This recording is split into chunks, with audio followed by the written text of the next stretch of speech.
अखण्डमण्डलं व्याप्तं येन चराचरं तत्पदं दर्शितं येन तस्मै श्रीगुरवे नमः। अज्ञानातिमिरन्दस्य ज्ञानार्जनशलाकया चक्षुरुन्मीलितं येन तस्मै श्रीगुरवे नमः। गुरुब्रह्मा गुरुर्विष्णु गुरुर्देव महेश्वरः गुरुरेव परं ब्रह्म तस्मै श्रीगुरवे नमः। নমস্কার, আমার সকল শ্রদ্ধেয় স্যার এবং ম্যামদের জানাই প্রণাম। আজকে নবদ্বীপ বিদ্যাসাগর কলেজের দর্শন বিভাগের পক্ষ থেকে এই ওয়েবিনারের আয়োজন করা হয়েছে। এখন আমাদের মধ্যে উপস্থিত হয়েছেন আমাদের বিভাগীয় প্রধানা শিক্ষিকা ডক্টর বৈশাখী বর্মন মহাশয়া। ম্যাডাম, আপনাকে কিছু বলার জন্য অনুরোধ করছি। নমস্কার, শুভ দ্বীপ্রহর। শুরু করছি নবদ্বীপ বিদ্যাসাগর কলেজ দর্শন বিভাগের ছাত্রছাত্রী দ্বারা আয়োজিত আজকের আন্তর্জালিক আলোচনা সভা। বিভাগের পক্ষ থেকে উপস্থিত সকল শ্রোতা, দর্শক বন্ধু, ছাত্রছাত্রী এবং সর্বোপরি অধ্যক্ষ মহাশয়কে জানাই যথাযোগ্য শ্রদ্ধা এবং সাদর সম্ভাষণ।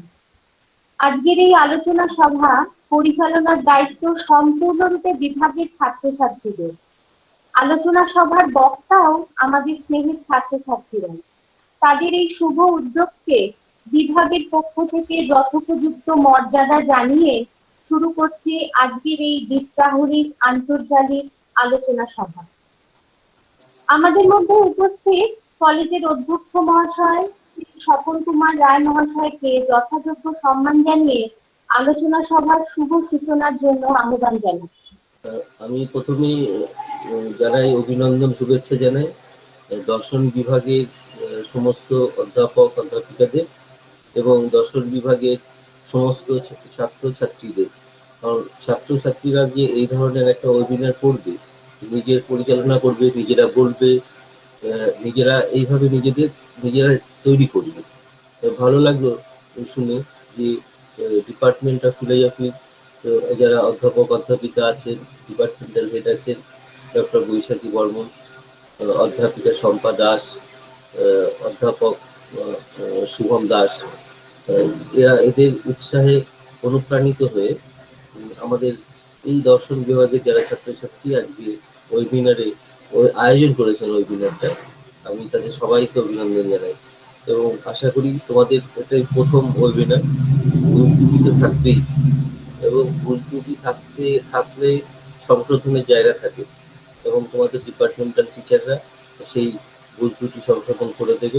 ভবিষ্যতে আরও নিজেদের পায়ে দাঁড়াবে এবং ভালোভাবে কোনো ওয়েবিনারে অংশগ্রহণ করবে, বক্তব্য রাখবে এবং এটা একটা ভালো প্ল্যাটফর্ম, যে প্ল্যাটফর্মে নিজেদের মধ্যে আমরা কে কিভাবে বলতে পারি, কত সুন্দরভাবে বলতে পারি, আমরা কিন্তু তার একটা পরীক্ষা আমাদের হয়ে যাবে।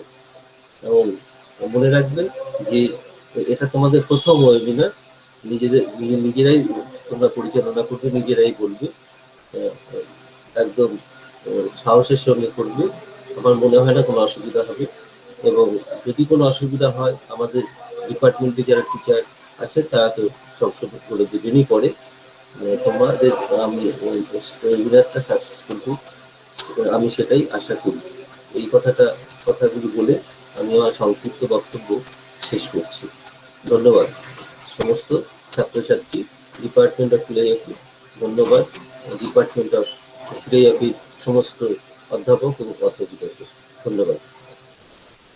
বিভাগের পক্ষ থেকে আন্তরিক ধন্যবাদ আমাদের অধ্যক্ষ মহাশয়কে। আজকের আলোচনা সভার সর্বাঙ্গীন মঙ্গল ও সার্থকতা কামনা করে সভা পরিচালনার জন্য দ্বিতীয় বর্ষের ছাত্রী শিল্পা ঘোষকে আহ্বান জানাচ্ছি। অসংখ্য ধন্যবাদ আমাদের প্রিন্সিপাল স্যার এবং আমাদের ম্যাডামকে। আজকের আমাদের আলোচ্য বিষয় ভারতীয় দর্শনে আস্তিক ও নাস্তিক দর্শন সম্প্রদায়ের একটি সাধারণ আলোচনা। সাধারণত ভারতীয় দর্শন সম্প্রদায়কে দুভাগে ভাগ করা হয়, আস্তিক এবং নাস্তিক। ভারতীয় দর্শনে আস্তিক বলতে তাদেরকেই বোঝানো হয় যারা বেদের প্রামাণ্যকে স্বীকার করেন, অর্থাৎ বৈদিক দৃষ্টিভঙ্গিতে বিশ্বাসী। এই আস্তিক সম্প্রদায়ভুক্ত আমাদের যে ভারতীয় দর্শন সম্প্রদায়গুলি রয়েছে সেগুলি হলো ন্যায়, বৈশেষিক, সাংখ্য, যোগ, মীমাংসা এবং বেদান্ত। এরপর আসছে নাস্তিক। নাস্তিক দর্শন সম্প্রদায় বলতে বোঝানো হয় যারা বেদের প্রামাণ্যকে স্বীকার করেন না, অর্থাৎ বৈদিক দৃষ্টিভঙ্গিতে বিশ্বাসী নন। এখানে ভারত সাধারণ নাস্তিক সম্প্রদায়ের অন্তর্ভুক্ত যে ভারতীয় দর্শন সম্প্রদায়গুলি রয়েছে সেগুলি হলো চারবাক, বৌদ্ধ এবং জৈন। এখন আমরা এই 9টি দর্শন সম্প্রদায় নিয়ে সংক্ষেপে আলোচনা করব। নাস্তিক দর্শন সম্প্রদায়ের অন্তর্গত চারবাক দর্শন সম্বন্ধে সাধারণ আলোচনার জন্য প্রথমেই ডেকে নেব আমাদের বিভাগের ছাত্রী রমা কর্মকারকে। রমা।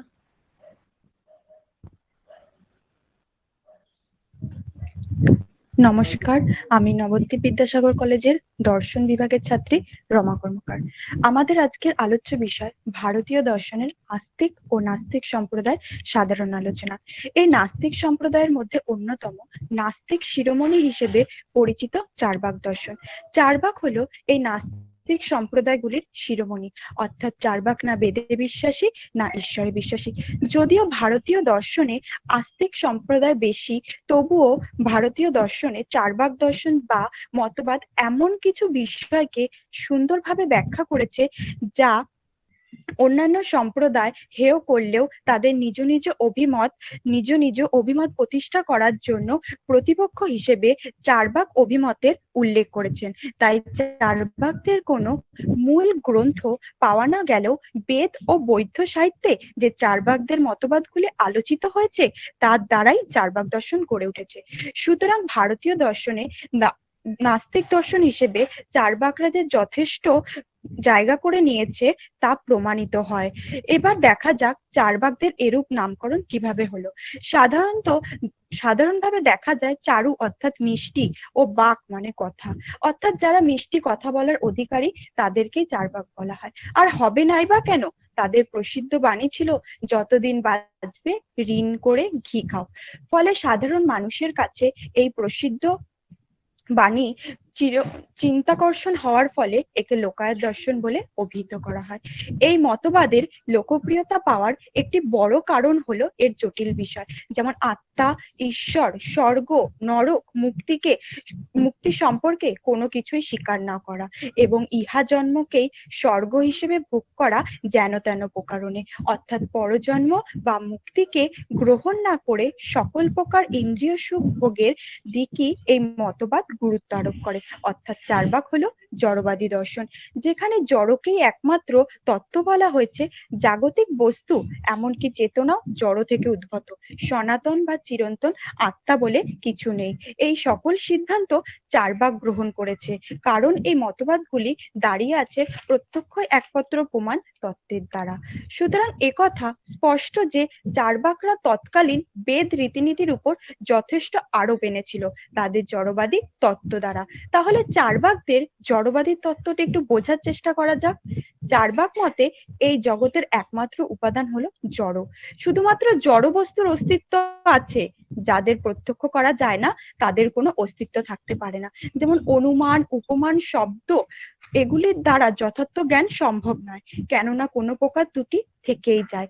যেহেতু প্রত্যক্ষ ছাড়া অতীন্দ্রিয় কোনো বস্তুর অস্তিত্ব থাকতে পারে না বলে চারবাকরা মনে করে না তাদের মতে এই শরীর জড় উপাদান দিয়ে গঠিত, অর্থাৎ ক্ষিতি, অপ, তেজ, মরুত এর সমন্বয়।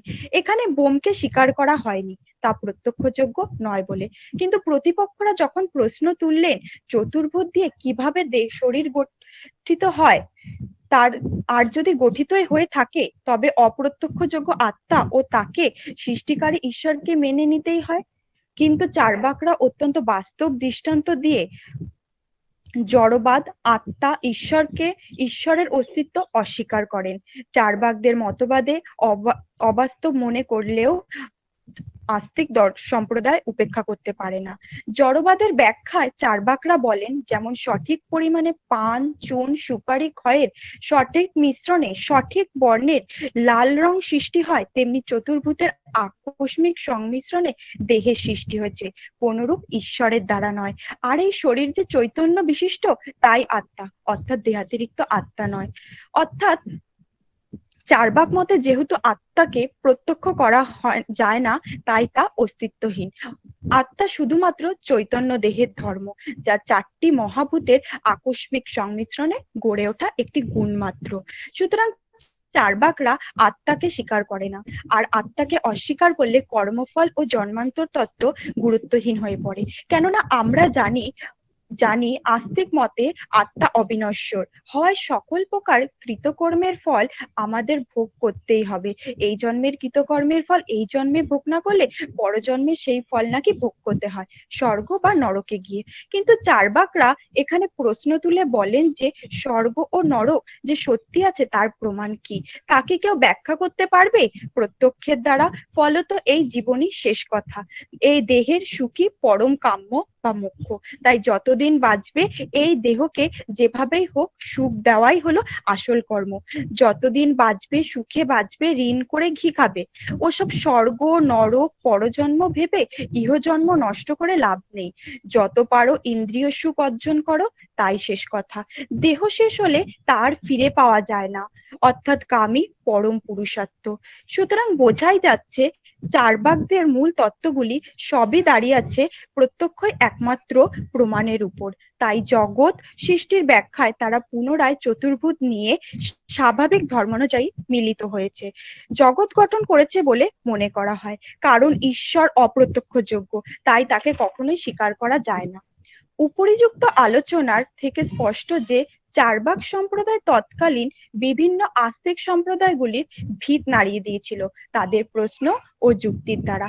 তাই আস্তিক সম্প্রদায়ের প্রভাব বেশি থাকলেও সেই প্রাচীন কাল থেকে আজও তারা তাদের মতবাদকে বাঁচিয়ে রেখেছে পরম্পরাগতভাবে।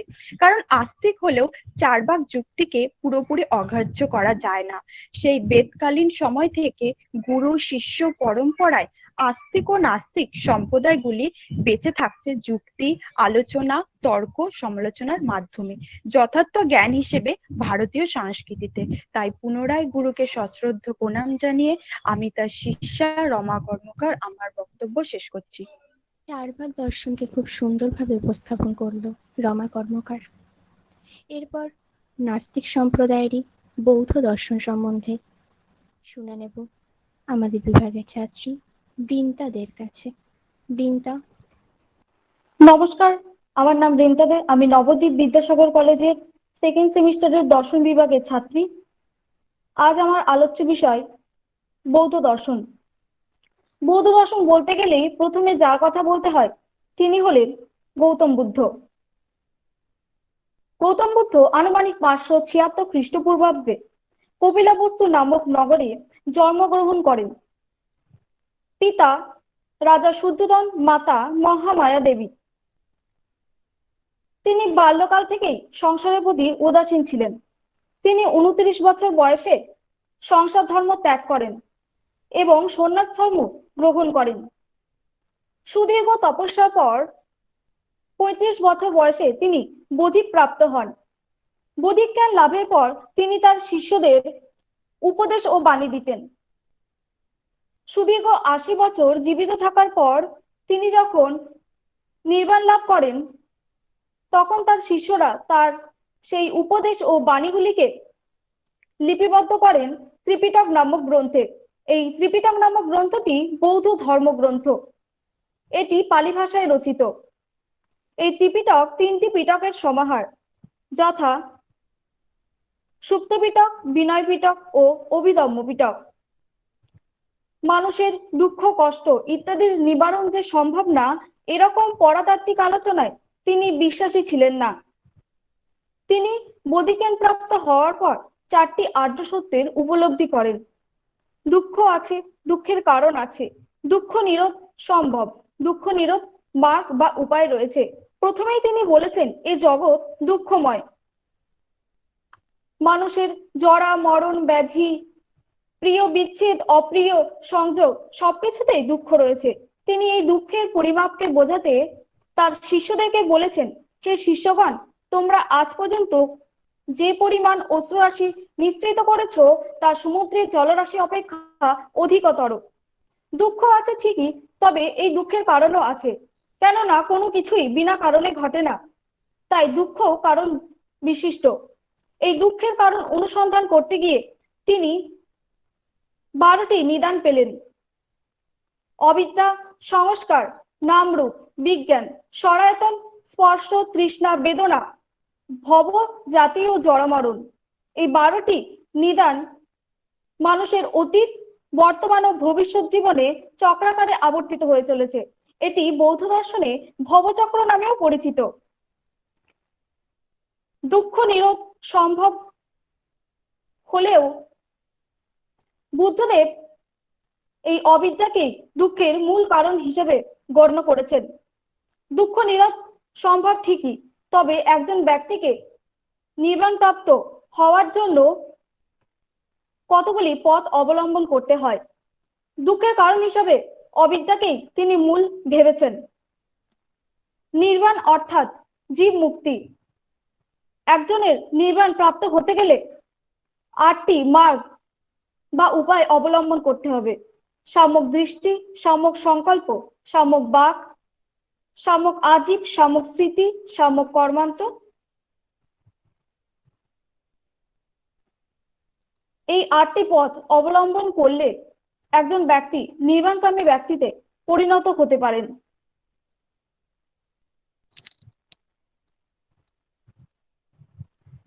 অর্থাৎ সত্য জ্ঞান লাভ করতে হবে, সর্বদা সত্য কথা বলতে হবে, সৎ পথে নিজেকে নিয়োজিত করতে হবে, মিথ্যা কথা বললে চলবে না, পরদ্রব্য চুরি, হিংসা প্রভৃতি ত্যাগ করতে হবে। এই 8টি মার্গ যদি যথাযথভাবে পালন করা যায় তাহলে একজন ব্যক্তি নির্বাণকামী ব্যক্তিতে পরিণত হতে পারেন। বৌদ্ধ দর্শনে প্রতীত সমুৎপাদবাদ তত্ত্ব স্বীকার করা হয়েছে। প্রতীত শব্দের অর্থ কোনো কিছু প্রাপ্ত হওয়া, আর সমুৎপাদবাদ শব্দের অর্থ উৎপত্তি, অর্থাৎ কোনো কিছু প্রাপ্ত হয়ে কোনো কিছুর উৎপত্তি। উদাহরণ হিসেবে বলি, তেল, প্রদীপ, শিখা, অগ্নি প্রভৃতির সমাহারে বা প্রভৃতি একত্রিত হয়ে প্রদীপ জ্বলে বা প্রদীপ জ্বলা সম্ভব হয়। এর একটিকে তিরোহিত বা বিচ্ছিন্ন করলে প্রদীপ জ্বলা সম্ভব না। এই প্রতীত সমুৎপাদবাদ তত্ত্বে বলা হয়েছে এ জগৎ সৃষ্টি হয়েছে ঠিকই, তবে তা নিত্য বা শাশ্বত না, তা পরিবর্তনশীল। এই প্রতীত সমুৎপাদবাদ তত্ত্ব থেকে 3টি তত্ত্বের মিশ্রণ বা নিঃসৃত হয়েছে: কর্মবাদ, অনিত্যবাদ বা ক্ষণিকবাদ, নৈরাত্যবাদ বা অনাত্মবাদ। বৌদ্ধ দর্শনে কর্মবাদ স্বীকার করা হয়েছে। কর্মবাদ অনুযায়ী মানুষকে তার কৃতকর্মের ফল ভোগ করতে হয়, অর্থাৎ যে ব্যক্তি যেমন কর্ম করবে তাকে তেমনই ফল ভোগ করতে হয়। কর্মের দিক থেকে ফলের দিক থেকে কর্ম 4 প্রকারের: ভালো কর্মের ভালো ফল, আংশিক কর্মে মন্দ কর্মের মন্দ ফল, আংশিক ভালো ও আংশিক মন্দ কর্মের আংশিক ভালো মন্দ ফল, ভালো না খারাপও না এরকম কর্মের কোনো ফলভোগ হয় না, কেননা এটি নিষ্কাম কর্ম। নিষ্কাম কর্ম অর্থাৎ ফলের বাসনা না করে যে কর্ম করা হয়। আর প্রথম 3টি কর্মের ফল ভোগ করতে হয়, কেননা ওই 3টি হলো সকাম কর্ম। বৌদ্ধ দর্শনে বলা হয়েছে এই জগৎ পরিবর্তনশীল। তাহলে এখন প্রশ্ন হতে পারে, আমরা যাকে স্থির বলে মনে করি তা কি? তা আসলে এই পরিবর্তনশীলতার ধারা বা প্রবাহ, যাকে আমরা স্থির বলে মনে করে থাকি। এই পরিবর্তনশীলতার ধারা বা প্রবাহকে বৌদ্ধ দর্শনে সন্তান বলা হয়েছে।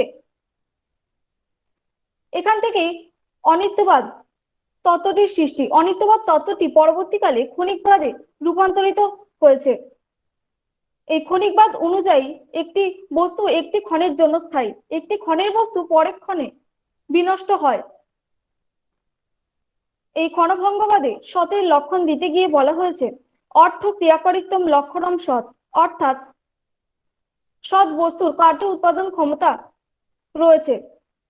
যে বস্তু সৎ হবে তারই কার্যকরণ উৎপাদন ক্ষমতা রয়েছে, আর যে বস্তু সৎ না তার কার্যকরণ উৎপাদন ক্ষমতা নেই, যেমন শস্যশৃঙ্গ, বন্ধ্যাপুত্র ইত্যাদি। বৌদ্ধ দর্শনে আত্মা সম্পর্কিত মতবাদই অনাত্মবাদ বা নৈরাত্যবাদ। স্বাভাবিকভাবেই আমাদের মনে হতে পারে যে আত্মা নেই যে মতবাদে, তাই অনাত্মবাদ বা নৈরাত্যবাদ। তাহলে সত্যি কি বৌদ্ধ দর্শনে আত্মা স্বীকার করা হয় না? হ্যাঁ, অবশ্যই স্বীকার করা হয়, তবে তা নিত্য বা শাশ্বত সত্তা হিসেবে নয়। আত্মার লক্ষণ দিতে গিয়ে বলা হয়েছে আত্মা হলো মানুষের বিভিন্ন অবস্থার বা মানসিক অবস্থার সমষ্টি, এর অতিরিক্ত আত্মা বলে কিছু নেই। একটি কথোপকথন তুলে ধরলে ব্যাপারটি ভালো বোঝা যাবে। মিলিন্দ পঞ্চক নামক গ্রন্থে গ্রিক রাজা মিলিন্দ বৌদ্ধ ভিক্ষুক নাগসেনকে প্রশ্ন করছেন, আচ্ছা আত্মা কি? তখন বৌদ্ধ ভিক্ষুক নাগসেন রাজাকে প্রশ্ন করলেন, মহারাজ আপনি যে বলছেন রথ, তার রথ আসলে কি? মহারাজ তখন বৌদ্ধ ভিক্ষুক নাগসেনকে বলেন আঙুল দেখিয়ে, ওই তো রথ। তখন তার প্রত্যুত্তরে নাগসেন বলেন, মহারাজ আপনি যাকে রথ বলে দাবি করছেন তা আসলে চক্র, দণ্ড, অশ্ব, সারথি ইত্যাদির সমাহার, এর অতিরিক্ত রথ বলে কিছু নেই। তেমনি মানুষের বিভিন্ন মানসিক অবস্থার সমষ্টি, যেমন দুঃখ, কষ্ট, বেদনা, ভালো লাগা, খারাপ লাগা, বিভিন্ন উত্তেজনামূলক অবস্থার সমষ্টিই হলো আত্মা, এর অতিরিক্ত আত্মা বলে কিছু নেই। সমস্ত দর্শন সম্প্রদায় লক্ষ্য করলেই দেখা যাবে তারা তাদের নিজস্ব যুক্তি, তর্ক, বিচার, সমালোচনা ইত্যাদির দ্বারা তাদের তত্ত্বকে আজও বাঁচিয়ে রেখেছে। তেমনি বৌদ্ধ দর্শন সম্প্রদায়ও তাদের তর্ক, বিচার, বিশ্লেষণ, সমালোচনা ইত্যাদিকে তাদের আদর্শ মনে করে এই পৃথিবীর বুকে তারা আজও তাদের এই তত্ত্বগুলিকে আদর্শ বলে এগিয়ে নিয়ে চলেছে। সর্বশেষে বলা যায় বৌদ্ধ দর্শন হলো এক অন্যতম দর্শন যেখানে গৌতম বুদ্ধের গুরুত্ব অপরিসীম। আজ উপস্থিত সকল অধ্যাপক, অধ্যাপিকা সহ অধ্যক্ষ মহাশয়কে আমার সশ্রদ্ধ প্রণাম এবং আমার সহপাঠীদের প্রতি আমার ভালোবাসা জানিয়ে আমি আমার বক্তব্য শেষ করছি। নমস্কার। দিনটা খুব সুন্দরভাবে উপস্থাপন করলো বৌদ্ধ দর্শন। এরপর আমরা নাস্তিক সম্প্রদায়ের অন্তর্গত জৈন দর্শন সম্বন্ধে শুনে নেব। জৈন দর্শন সম্বন্ধে আলোচনার জন্য ডেকে নিচ্ছি কেয়া দেবনাথকে। কেয়া।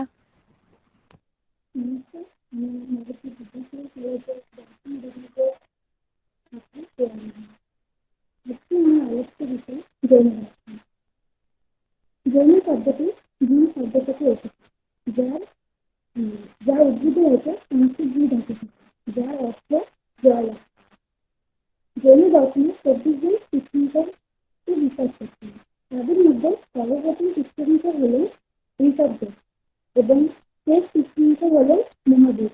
23 নম্বর তীর্থঙ্কর হলেন আর্তি, 22 নম্বর তীর্থঙ্কর হলেন নীল। জৈনরা বেদ বিরোধী ও বেদের প্রামাণ্যে বিশ্বাস।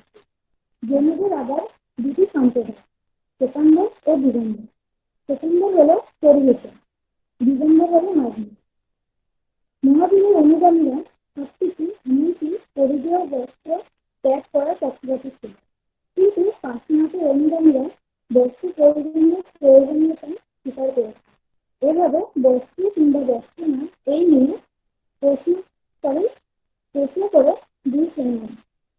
জৈনরা দুই সম্প্রদায় বিভক্ত হয়েছিলেন। দিগম্বরদের মতবাদ যে সম্পত্তি থাকলে তা বস্ত্র পরিধান করলে কোনো সন্ন্যাসী মুক্ত লাভ করতে পারে না। শ্বেতাম্বরগণ এই মতবাদ স্বীকার করেন না। জৈন মতে চৈতন্য যুগের হরিশ বা জৈন, যা জীব হতে ভিন্ন, তাকে ও জীব বলা হয়েছে। ব্যক্তিগত অনুযায়ী যার জীবন আছে তাই জীব, কিন্তু জৈন দর্শন চেতনা দ্রব্যকে জীব বলা হয়েছে। অন্য ভারতীয় দর্শনে যাকে আত্মা বলা হয়।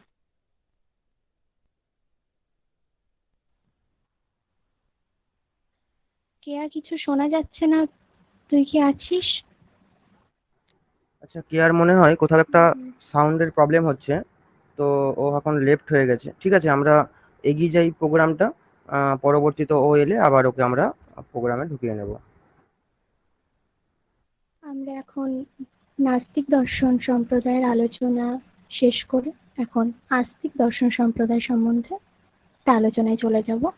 আস্তিক দর্শন সম্প্রদায়ের অন্তর্গত ন্যায় ও বৈশেষিক দর্শন সম্বন্ধে আলোচনার জন্য ডেকে নেব আমাদের বিভাগের ছাত্রী সহেলি সাহাকে। সহেলি। নমস্কার, আমি সহেলি সাহা, নবদ্বীপ বিদ্যাসাগর কলেজের দর্শন বিভাগের ছাত্রী।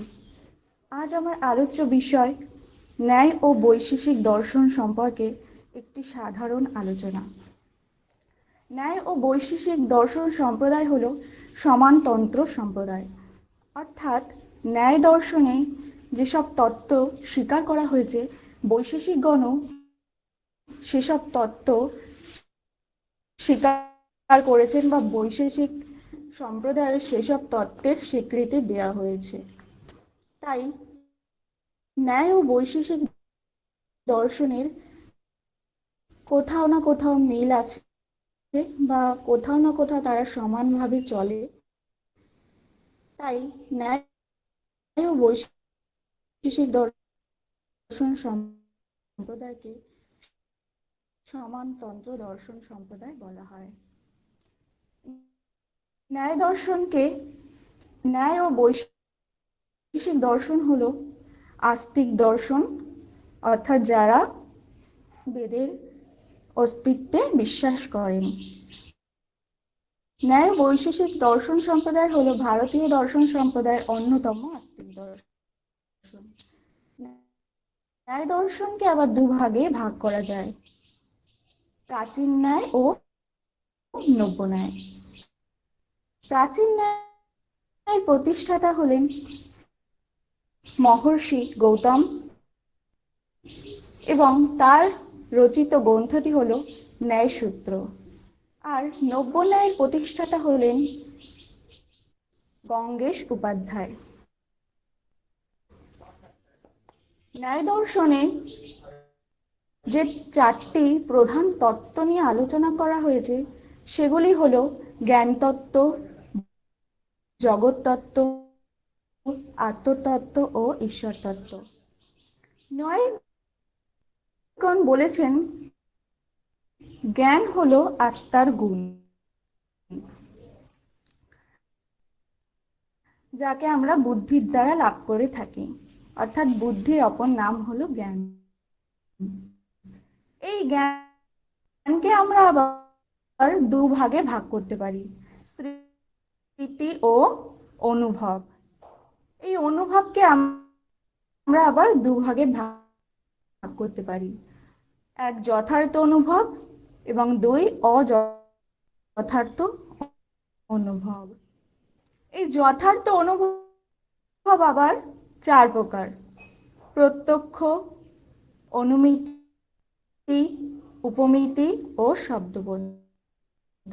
আর অযথার্থ অনুভব তিন প্রকার: সংশয়, বিপর্যয়, তর্ক। যথার্থ অনুভবকে বলা হয় প্রমা এবং অযথার্থ অনুভবকে বলা হয় অপ্রমা। ন্যায় দর্শনে যে মূল ভিত্তির ওপর দাঁড়িয়ে আছে তা হলো তারা চারটি প্রমাণ স্বীকার করেছেন।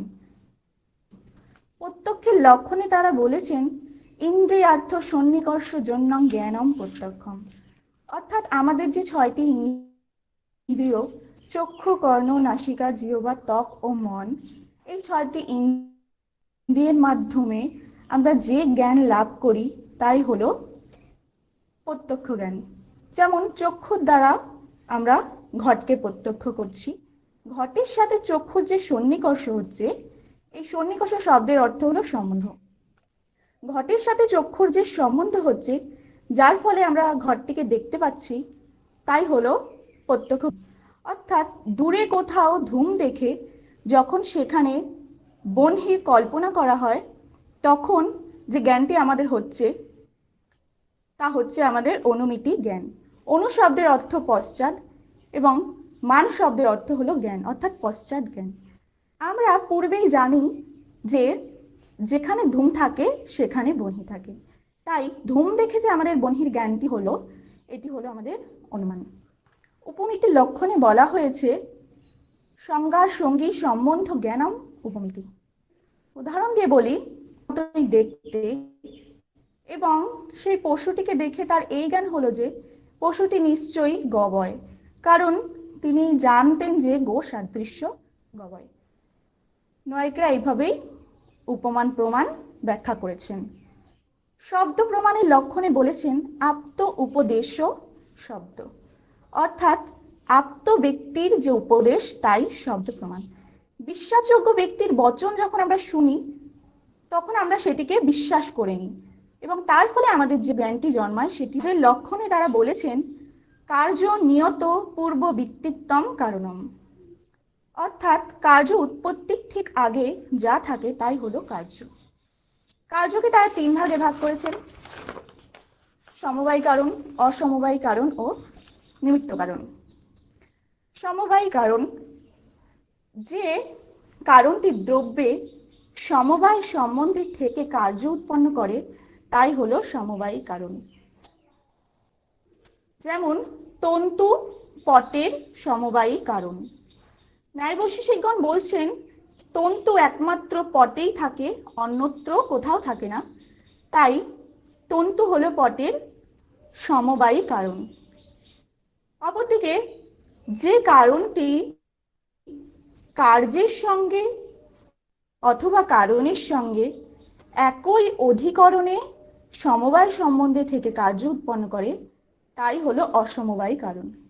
যেমন তন্তু সংযোগ পটের অসমবায়ী কারণ।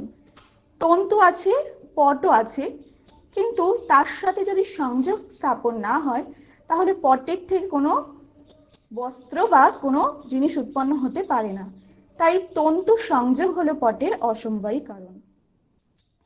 সমবায়ী কারণ আর অসমবায়ী কারণ বাদে যে কারণটি থাকছে, সেটি হলো নিমিত্ত কারণ।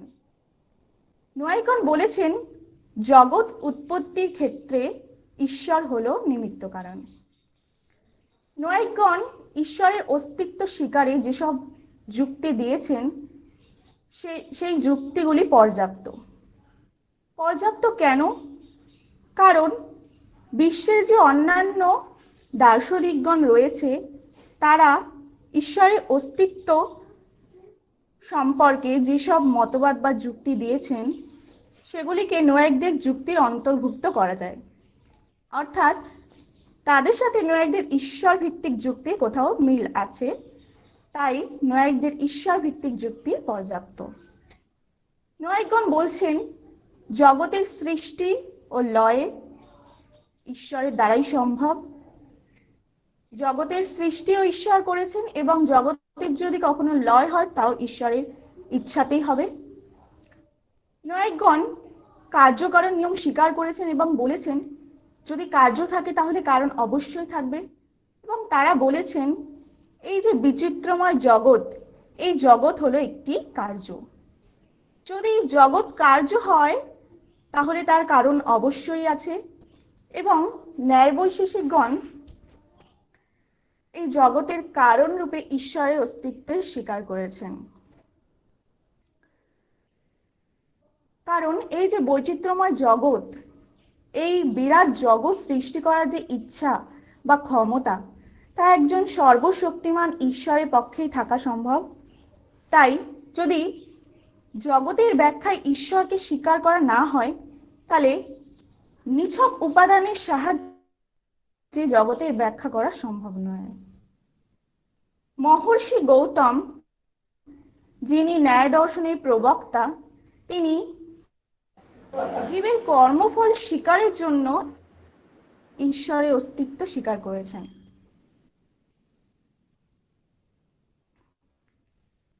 আমরা দেখি এই সংসারে কেউ সুখী আবার কেউ দুঃখী, কেউ জ্ঞানী আবার কেউ পণ্ডিত।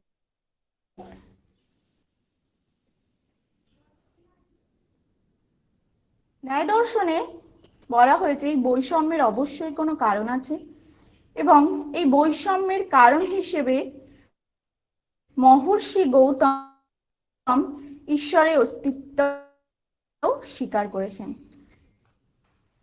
আমাদের কর্মফল যদি আমরা এই জন্মে ভোগ করে যেতে না পারি, তাহলে পরজন্মে পুনর্জন্ম গ্রহণ করে আমাদের সেই কৃতকর্মের ফল ভোগ করতে হয়। তখন আমাদের সেই কর্মফলটি অদৃষ্ট রূপে সঞ্চিত থাকে। এই অদৃষ্টের পরিচালক জীব নিজে কখনো হতে পারে না, তাই অদৃষ্টের পরিচালক রূপে ঈশ্বরের অস্তিত্বের কথা স্বীকার করতেই হয়। অপরদিকে বেদ ও বিভিন্ন উপনিষদ যেমন শ্বেতাম্বর, বৃহদারণ্যক, এমনকি ভগবদ গীতাতেও ঈশ্বরের অস্তিত্বের কথা স্বীকার করা হয়েছে। ভগবদ গীতায় শ্রীকৃষ্ণ স্বয়ং বলেছেন, দুষ্টের দমন এবং সৃষ্টির চালনার জন্য তিনি আবির্ভূত হন। দুষ্টের দমন অর্থাৎ পাপীদের নাশ করার জন্য, সৃষ্টির চালনা অর্থাৎ এই বিশ্ব প্রকৃতির চালনা করার জন্য তিনি আবির্ভূত হন। তাই ঈশ্বরের প্রামাণ্য রূপ আমাদের স্বীকার করতেই হয়। ন্যায় দর্শনে যে গুরুত্বপূর্ণ তত্ত্ব তা হলো তাদের হেত্যাভ্যাস।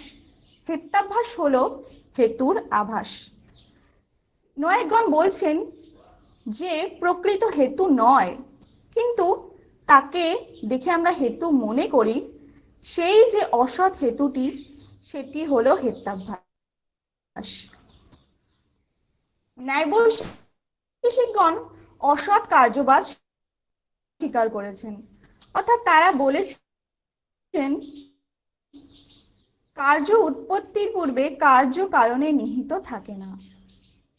সাংখ্যগণ যেমন সৎ কার্যবাদ স্বীকার করেছেন, তাদের মতে কার্য উৎপত্তির পূর্বে কার্য কারণে থাকে, কিন্তু ন্যায়বৈশেষিকগণ বলছেন না, তা নয়।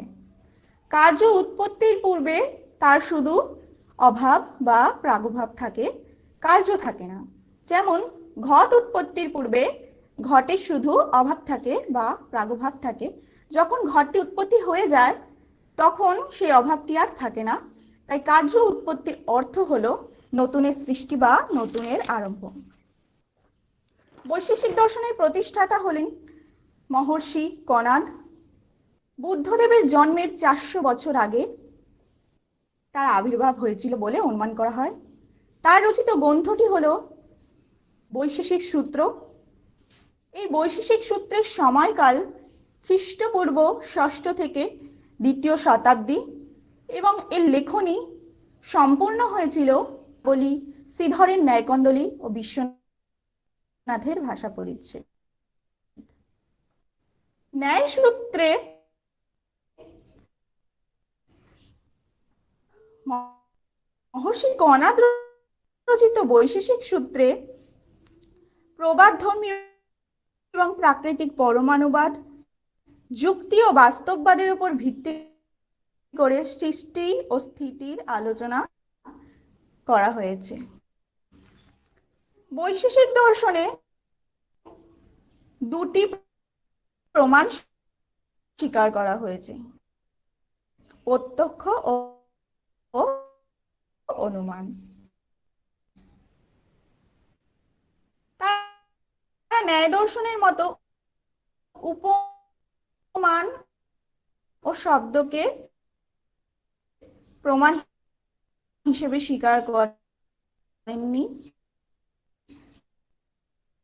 কারণ তাদের মতে উপমান ও শব্দকে আমরা প্রত্যক্ষ অনুমান জ্ঞানের মাধ্যমে জানতে পারি। তাই আলাদা করে উপমান ও শব্দ শিকারের প্রশ্নই ওঠে না।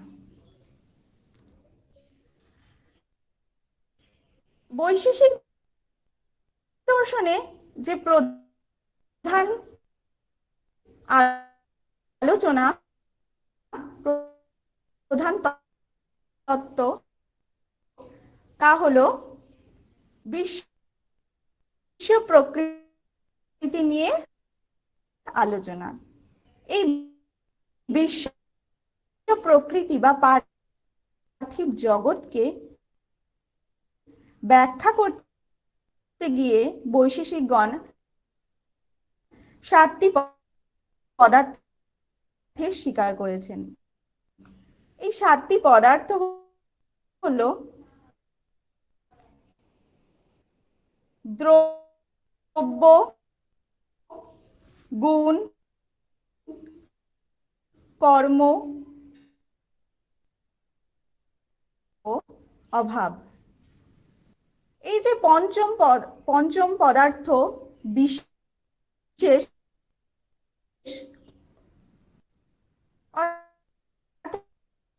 বৈশেষিক দর্শনে বিশেষ বিশেষ তত্ত্ব নিয়ে আলোচনা করা হয়েছে।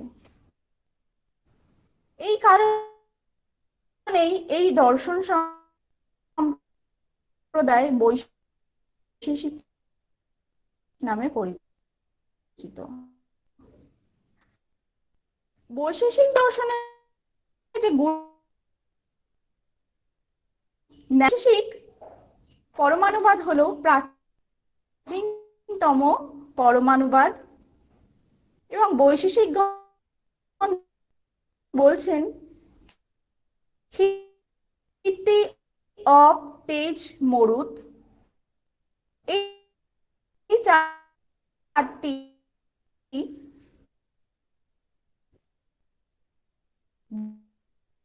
ভূদ্রব্যের 2টি করে অবস্থা আছে, নিত্য অবস্থা ও অনিত্য অবস্থা। এই নিত্য অবস্থা থেকেই পরমাণু সৃষ্টি হয়। অর্থাৎ ক্ষিতি, অপ, তেজ, মরুত এই 4টি ভূদ্রব্যের নিত্য অবস্থা থেকেই পরমাণুবাদের সৃষ্টি। বৈশেষিকগণ এই পরমাণুর সাহায্যেই জগতের উৎপত্তি ও লয়ের ব্যাখ্যা করেছেন। এই কারণেই পরমাণুবাদ বৈশেষিক দর্শনের একটি গুরুত্বপূর্ণ তত্ত্ব। আবার বৈশেষিকগণ বলছেন পরমাণুর দ্বারা জগতের সৃষ্টি ও লয় সম্ভব কিভাবে? এই প্রশ্নের উত্তরে বৈশেষিক পরমাণু গতিশীল হয়ে ওঠে এবং পরমাণুর দ্বারা জগতের সৃষ্টি ও লয় হয়। বৈশেষিকগণ বলছেন পরমাণু অতীন্দ্রিয়। বৈশেষিকগণ বলছেন পরমাণু অতীন্দ্রিয়, এই জন্য পরমাণুকে আমরা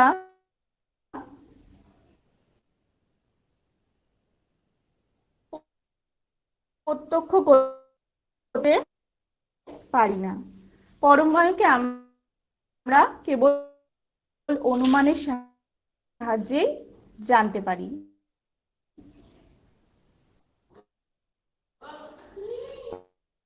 পরমাণুর মধ্যে গতি সঞ্চার করছে ঈশ্বর, যার ফলে দুটি একই জাতীয় পরমাণু মিলিত হয়ে দণ্ডক উৎপন্ন করছে এবং 3টি দণ্ডক মিলিত হয়ে ত্রৈণক উৎপন্ন করছে। জগতের নেটওয়ার্কের হয়তো কোনো সমস্যা হচ্ছে। আমরা এরপর চলে যাব সাংখ্য দর্শনে। ডেকে নেব শঙ্কর দাসকে সাংখ্য দর্শন সম্বন্ধে ব্যাখ্যা করার জন্য। শঙ্কর। নমস্কার, আমি শঙ্কর দাস। আমি নবদ্বীপ বিদ্যাসাগর কলেজের দ্বিতীয় সেমিস্টারের ছাত্র। আজকে আমাদের এই ওয়েবিনারে উপস্থিত অধ্যক্ষ মহাশয় স্যার ডক্টর স্বপন কুমার রায় মহাশয়কে এবং উপস্থিত সকল অধ্যক্ষ এবং অধ্যাপিকা দিগকে আমার আন্তরিক শ্রদ্ধা এবং অংশগ্রহণকারী অন্যান্য সহপাঠীদের অভিনন্দন জানিয়ে আমি আমার বক্তব্য শুরু করছি। আজকে আমার আলোচ্য বিষয় হলো সাংখ্য দর্শন সম্পর্কে সংক্ষিপ্ত আলোচনা। সাংখ্য দর্শন সম্বন্ধে জানার আগে আমাদের জানতে হবে সাংখ্য শব্দের অর্থ কি। সাংখ্য দর্শনের নামকরণ নিয়ে যথেষ্ট জল্পনা কল্পনা আছে। কারো কারো মতে সাংখ্য শব্দটি এসছে সাংখ্য শব্দ থেকে, যেহেতু তত্ত্বের সংখ্যা নিরূপণ করা এবং তত্ত্বের যথার্থ জ্ঞান লাভ করা এই দর্শনের লক্ষ্য। অন্য মতে সাংখ্য শব্দের অর্থ সম্যক জ্ঞান এবং সাংখ্য দর্শনের তত্ত্বের সম্যক জ্ঞান লাভ করা যায়। সাংখ্য দর্শনের প্রতিষ্ঠাতা হলেন মহর্ষি কপিল মুনি, সেই জন্য সাংখ্য দর্শনকে কপিল দর্শন নামেও জানা যায়। তবে কপিল মুনির লেখা কোনো গ্রন্থ পাওয়া যায়নি। সাংখ্য দর্শনের প্রাথমিক গ্রন্থ হলো ঈশ্বর কৃষ্ণের সাংখ্য কারিকা। এই গ্রন্থ থেকেই আমরা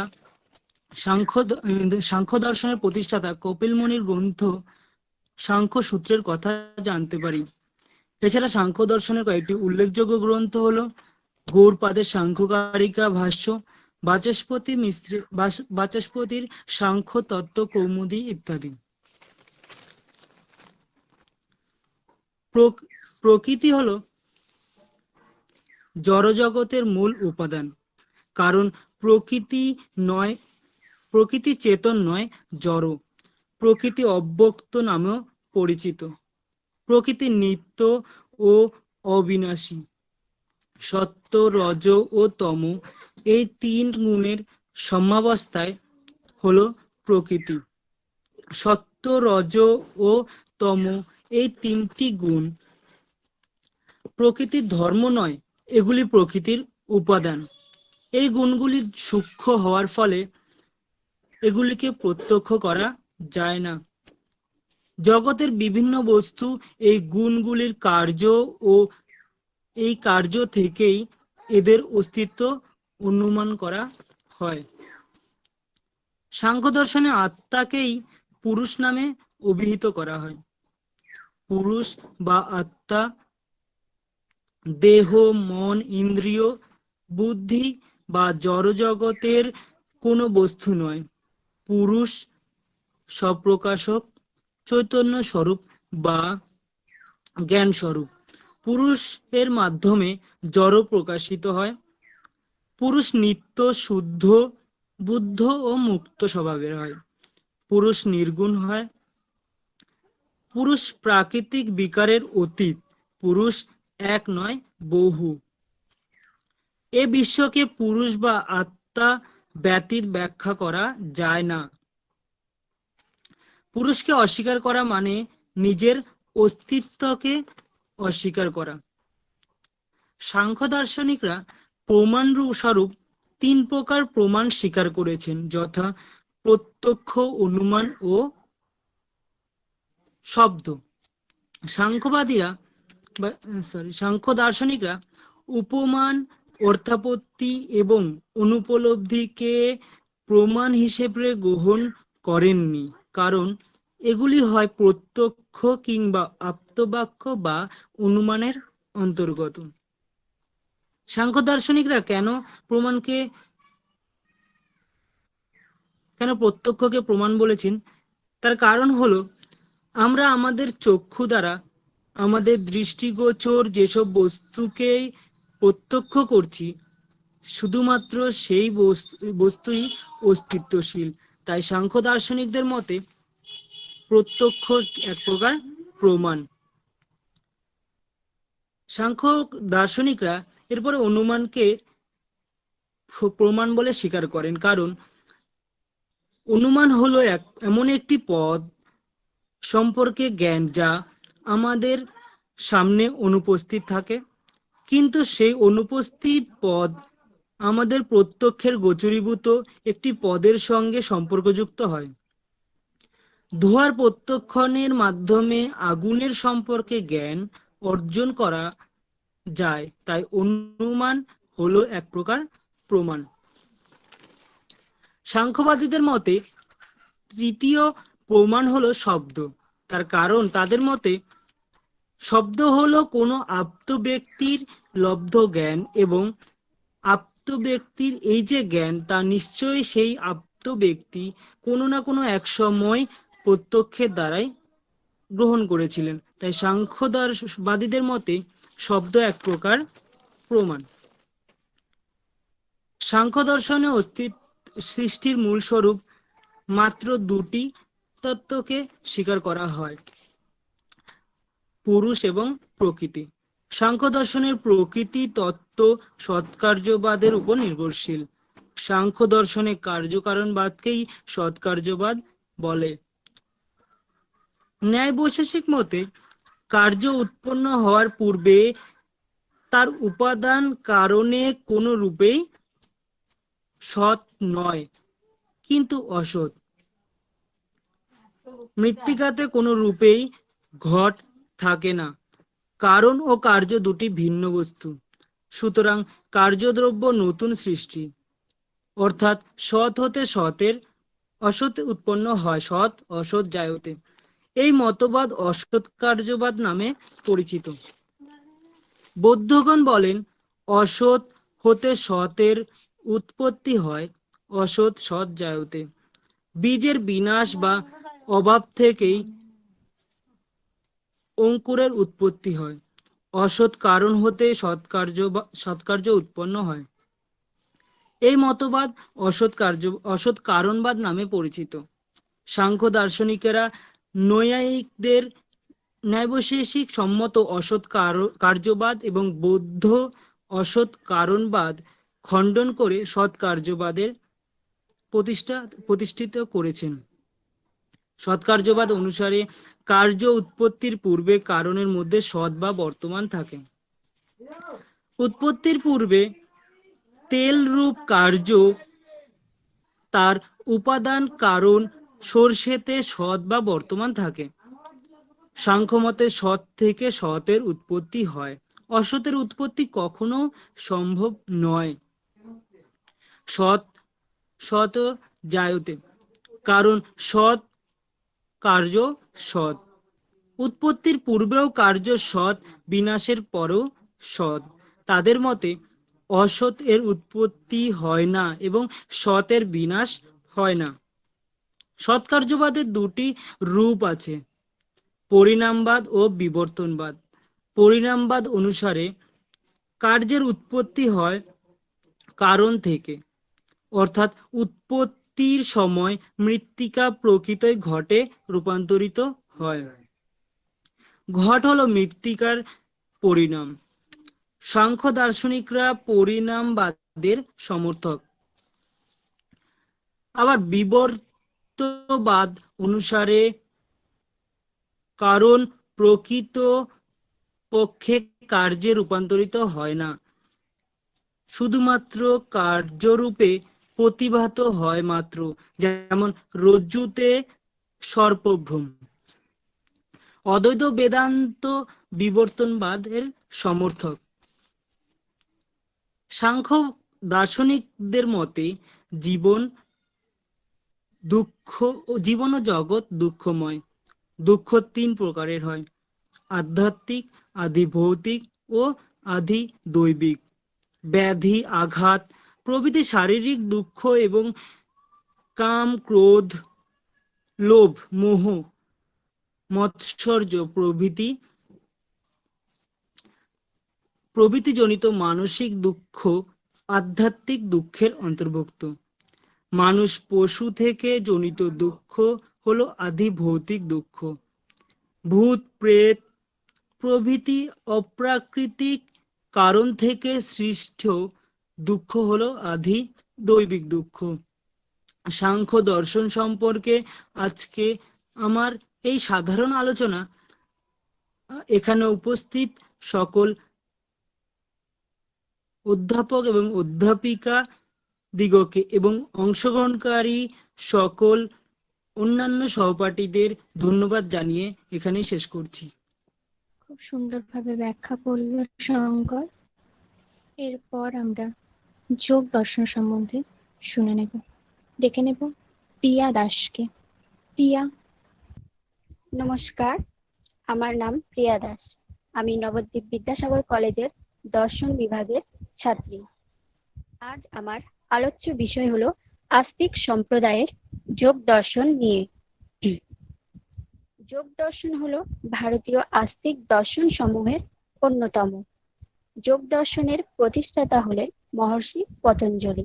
সাংখ্য দর্শন ও যোগ দর্শনকে সমান তত্ত্ব বলা হয়, কেননা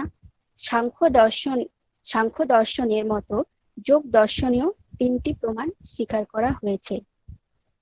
যোগ দর্শন নিজেকে শারীরিক, মানসিক ও আধ্যাত্মিকভাবে উন্নতির জন্য অন্য সকল ভারতীয় দর্শনকে প্রভাবিত করেছে।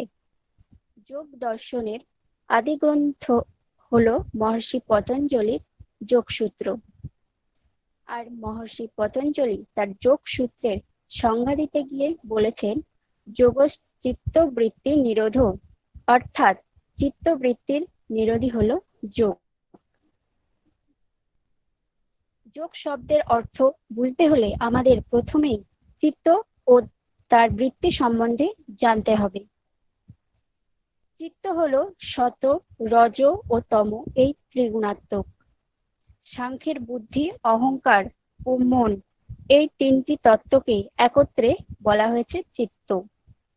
এই 3টি তত্ত্ব হলো প্রকৃতির পরিমাণ। চিত্ত বিষয়ের সঙ্গে সংযুক্ত হলে বিষয় চিত্তে তার আকার সমর্পণ করে, একেই বলে চিত্তবৃত্তি। চিত্তের বৃত্তি মানে চিত্তের বিকার বা পরিমাণ। চিত্তবৃত্তির দ্বারাই জ্ঞান হয়। আর এই চিত্তের বিকার হলো 5 প্রকার, যেমন প্রমাণ, বিপর্যয়, বিকল্প, নিদ্রা ও স্মৃতি। আবার সত, রজ ও তমগুণের তারতম্য অনুসারে চিত্তের যে স্তরভেদ আছে সেগুলিকে যোগ দর্শনে এক একটা ভূমিরূপে উল্লেখ করা হয়েছে। একে চিত্তভূমি বলে।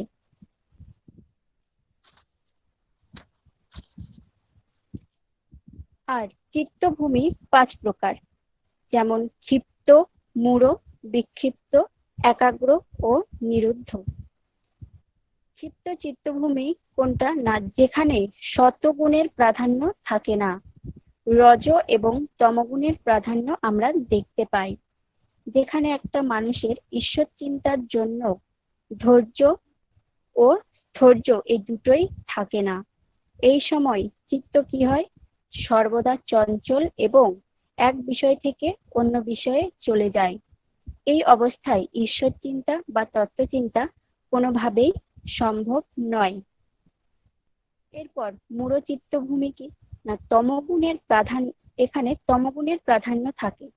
এখানে চিত্ত নিষ্ক্রিয় ও অলস অবস্থায় থাকে। এই অবস্থাতে আমার তত্ত্বচিন্তা, ঈশ্বর চিন্তা হয় না, কেননা আমি সারাক্ষণ বিষয় চিন্তাই করে যাচ্ছি। বিক্ষিপ্ত, এখানে তমগুণের প্রভাব হ্রাস পায় আর রজগুণের প্রাধান্য দেখা যায়। এখানে চিত্ত কখনো কখনো স্থির থাকে, আবার কখনো কখনো অস্থির হয়ে যায়। এই অবস্থাটাও যোগ সাধনার অনুকূল নয়। এরপর একাগ্র ভূমিক চিত্ত কি না, একাগ্র ভূমিক চিত্তের ক্ষেত্রে রজ ও তমগুণ এই দুটোরই প্রাধান্য দূর হয় এবং সত্ত্বগুণের প্রাধান্য হয়। এর ফলে চিত্তটা আমাদের স্থির হয়। এই অবস্থায় চিত্তবৃত্তির কিন্তু সম্পূর্ণ নিরোধ না হলেও তা যোগের অনুকূল। নিরুদ্ধ ভূমি চিত্ত, এর ক্ষেত্রে কি হচ্ছে না, চিত্তের যে অবস্থায় কোনো প্রকার বিষয়াকার বৃত্তি থাকে না, একাগ্র অবস্থায় চিত্ত স্থির থাকার অবলম্বন থাকে, কিন্তু এক্ষেত্রে কোনো প্রকার অবলম্বন থাকে না। এই অবস্থায় যে সমাধি হয় তা হলো অসম্প্রজ্ঞাত সমাধি। যোগ শাস্ত্র মতে চিত্তবৃত্তির নিরোধী যোগ। বিবেক জ্ঞান লাভের জন্য চিত্ত সিদ্ধির প্রয়োজন এবং চিত্ত সিদ্ধির জন্য প্রয়োজন অষ্টাঙ্গ অনুশীলন বা যোগানুষ্ঠান। এই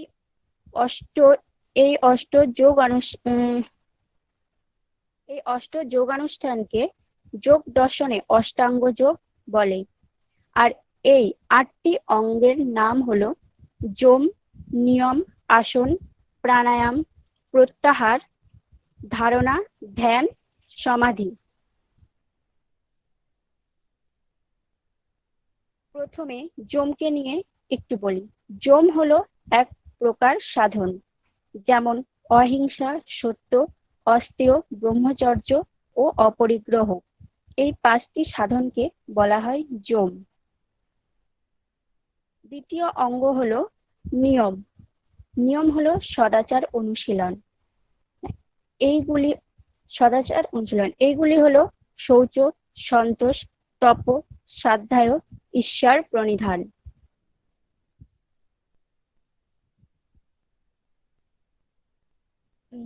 এরপর আসনে কি বলা হয়েছে না, স্থির সুখম আসন, নিশ্চল ও সুখজনক উপবেশনী আসন। শরীর নীরব ও সুস্থ না হলে যোগ সাধন সম্ভব হয় না। এই শারীরিক সুস্থতা বজায় রাখার জন্যই আসন আবশ্যক। সুস্থ দেহ ও সুস্থ মনই যোগ সাধনার অনুকূল। প্রাণায়ামে বলা হচ্ছে শ্বাস প্রশ্বাসে গতি বিচ্ছেদ, সেটাই হচ্ছে প্রাণায়াম। অর্থাৎ শ্বাস প্রশ্বাসের নিয়ন্ত্রণ ক্রিয়াই হলো প্রাণায়াম। প্রত্যাহার কি না, প্রত্যাহার মানে বর্জন করা বা ত্যাগ করা। বিষয়মুখিতার জন্য ইন্দ্রিয় চাঞ্চল্য হয়। আমরা আগেই জেনেছি চিত্ত শান্ত ও স্থির না হলে তা যোগাভ্যাসের অনুকূল হয় না। তাই চিত্তকে স্থির করে যোগের উপযোগী করার জন্য ইন্দ্রিয়গ্রাহ্য বিষয় সমূহ থেকে ইন্দ্রিয়কে বিযুক্ত করে চিত্তের অনুগত করাই হলো প্রত্যাহার। এরপর হলো ধারণা। ধ্যেয় বস্তুতে চিত্তকে বিনিষ্ট করাই হলো ধারণা। ধ্যেয় বস্তু বাহ্য হতে পারে আর অভ্যন্তরীণও হতে পারে।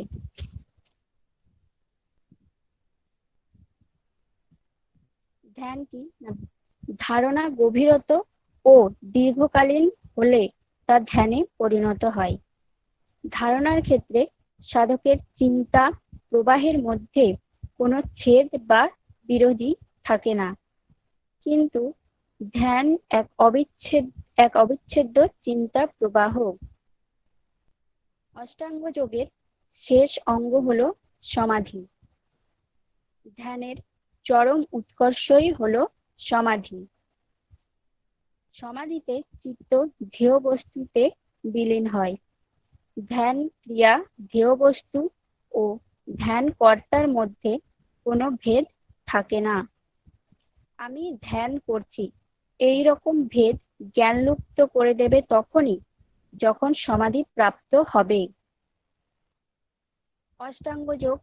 অষ্টাঙ্গ যোগে প্রথম 5টিকে অর্থাৎ যম, নিয়ম, আসন, প্রাণায়াম, প্রত্যাহার হলো যোগের বহিরঙ্গ সাধন এবং শেষ 3টি অর্থাৎ ধারণা, ধ্যান ও সমাধি হলো অন্তরঙ্গ সাধন।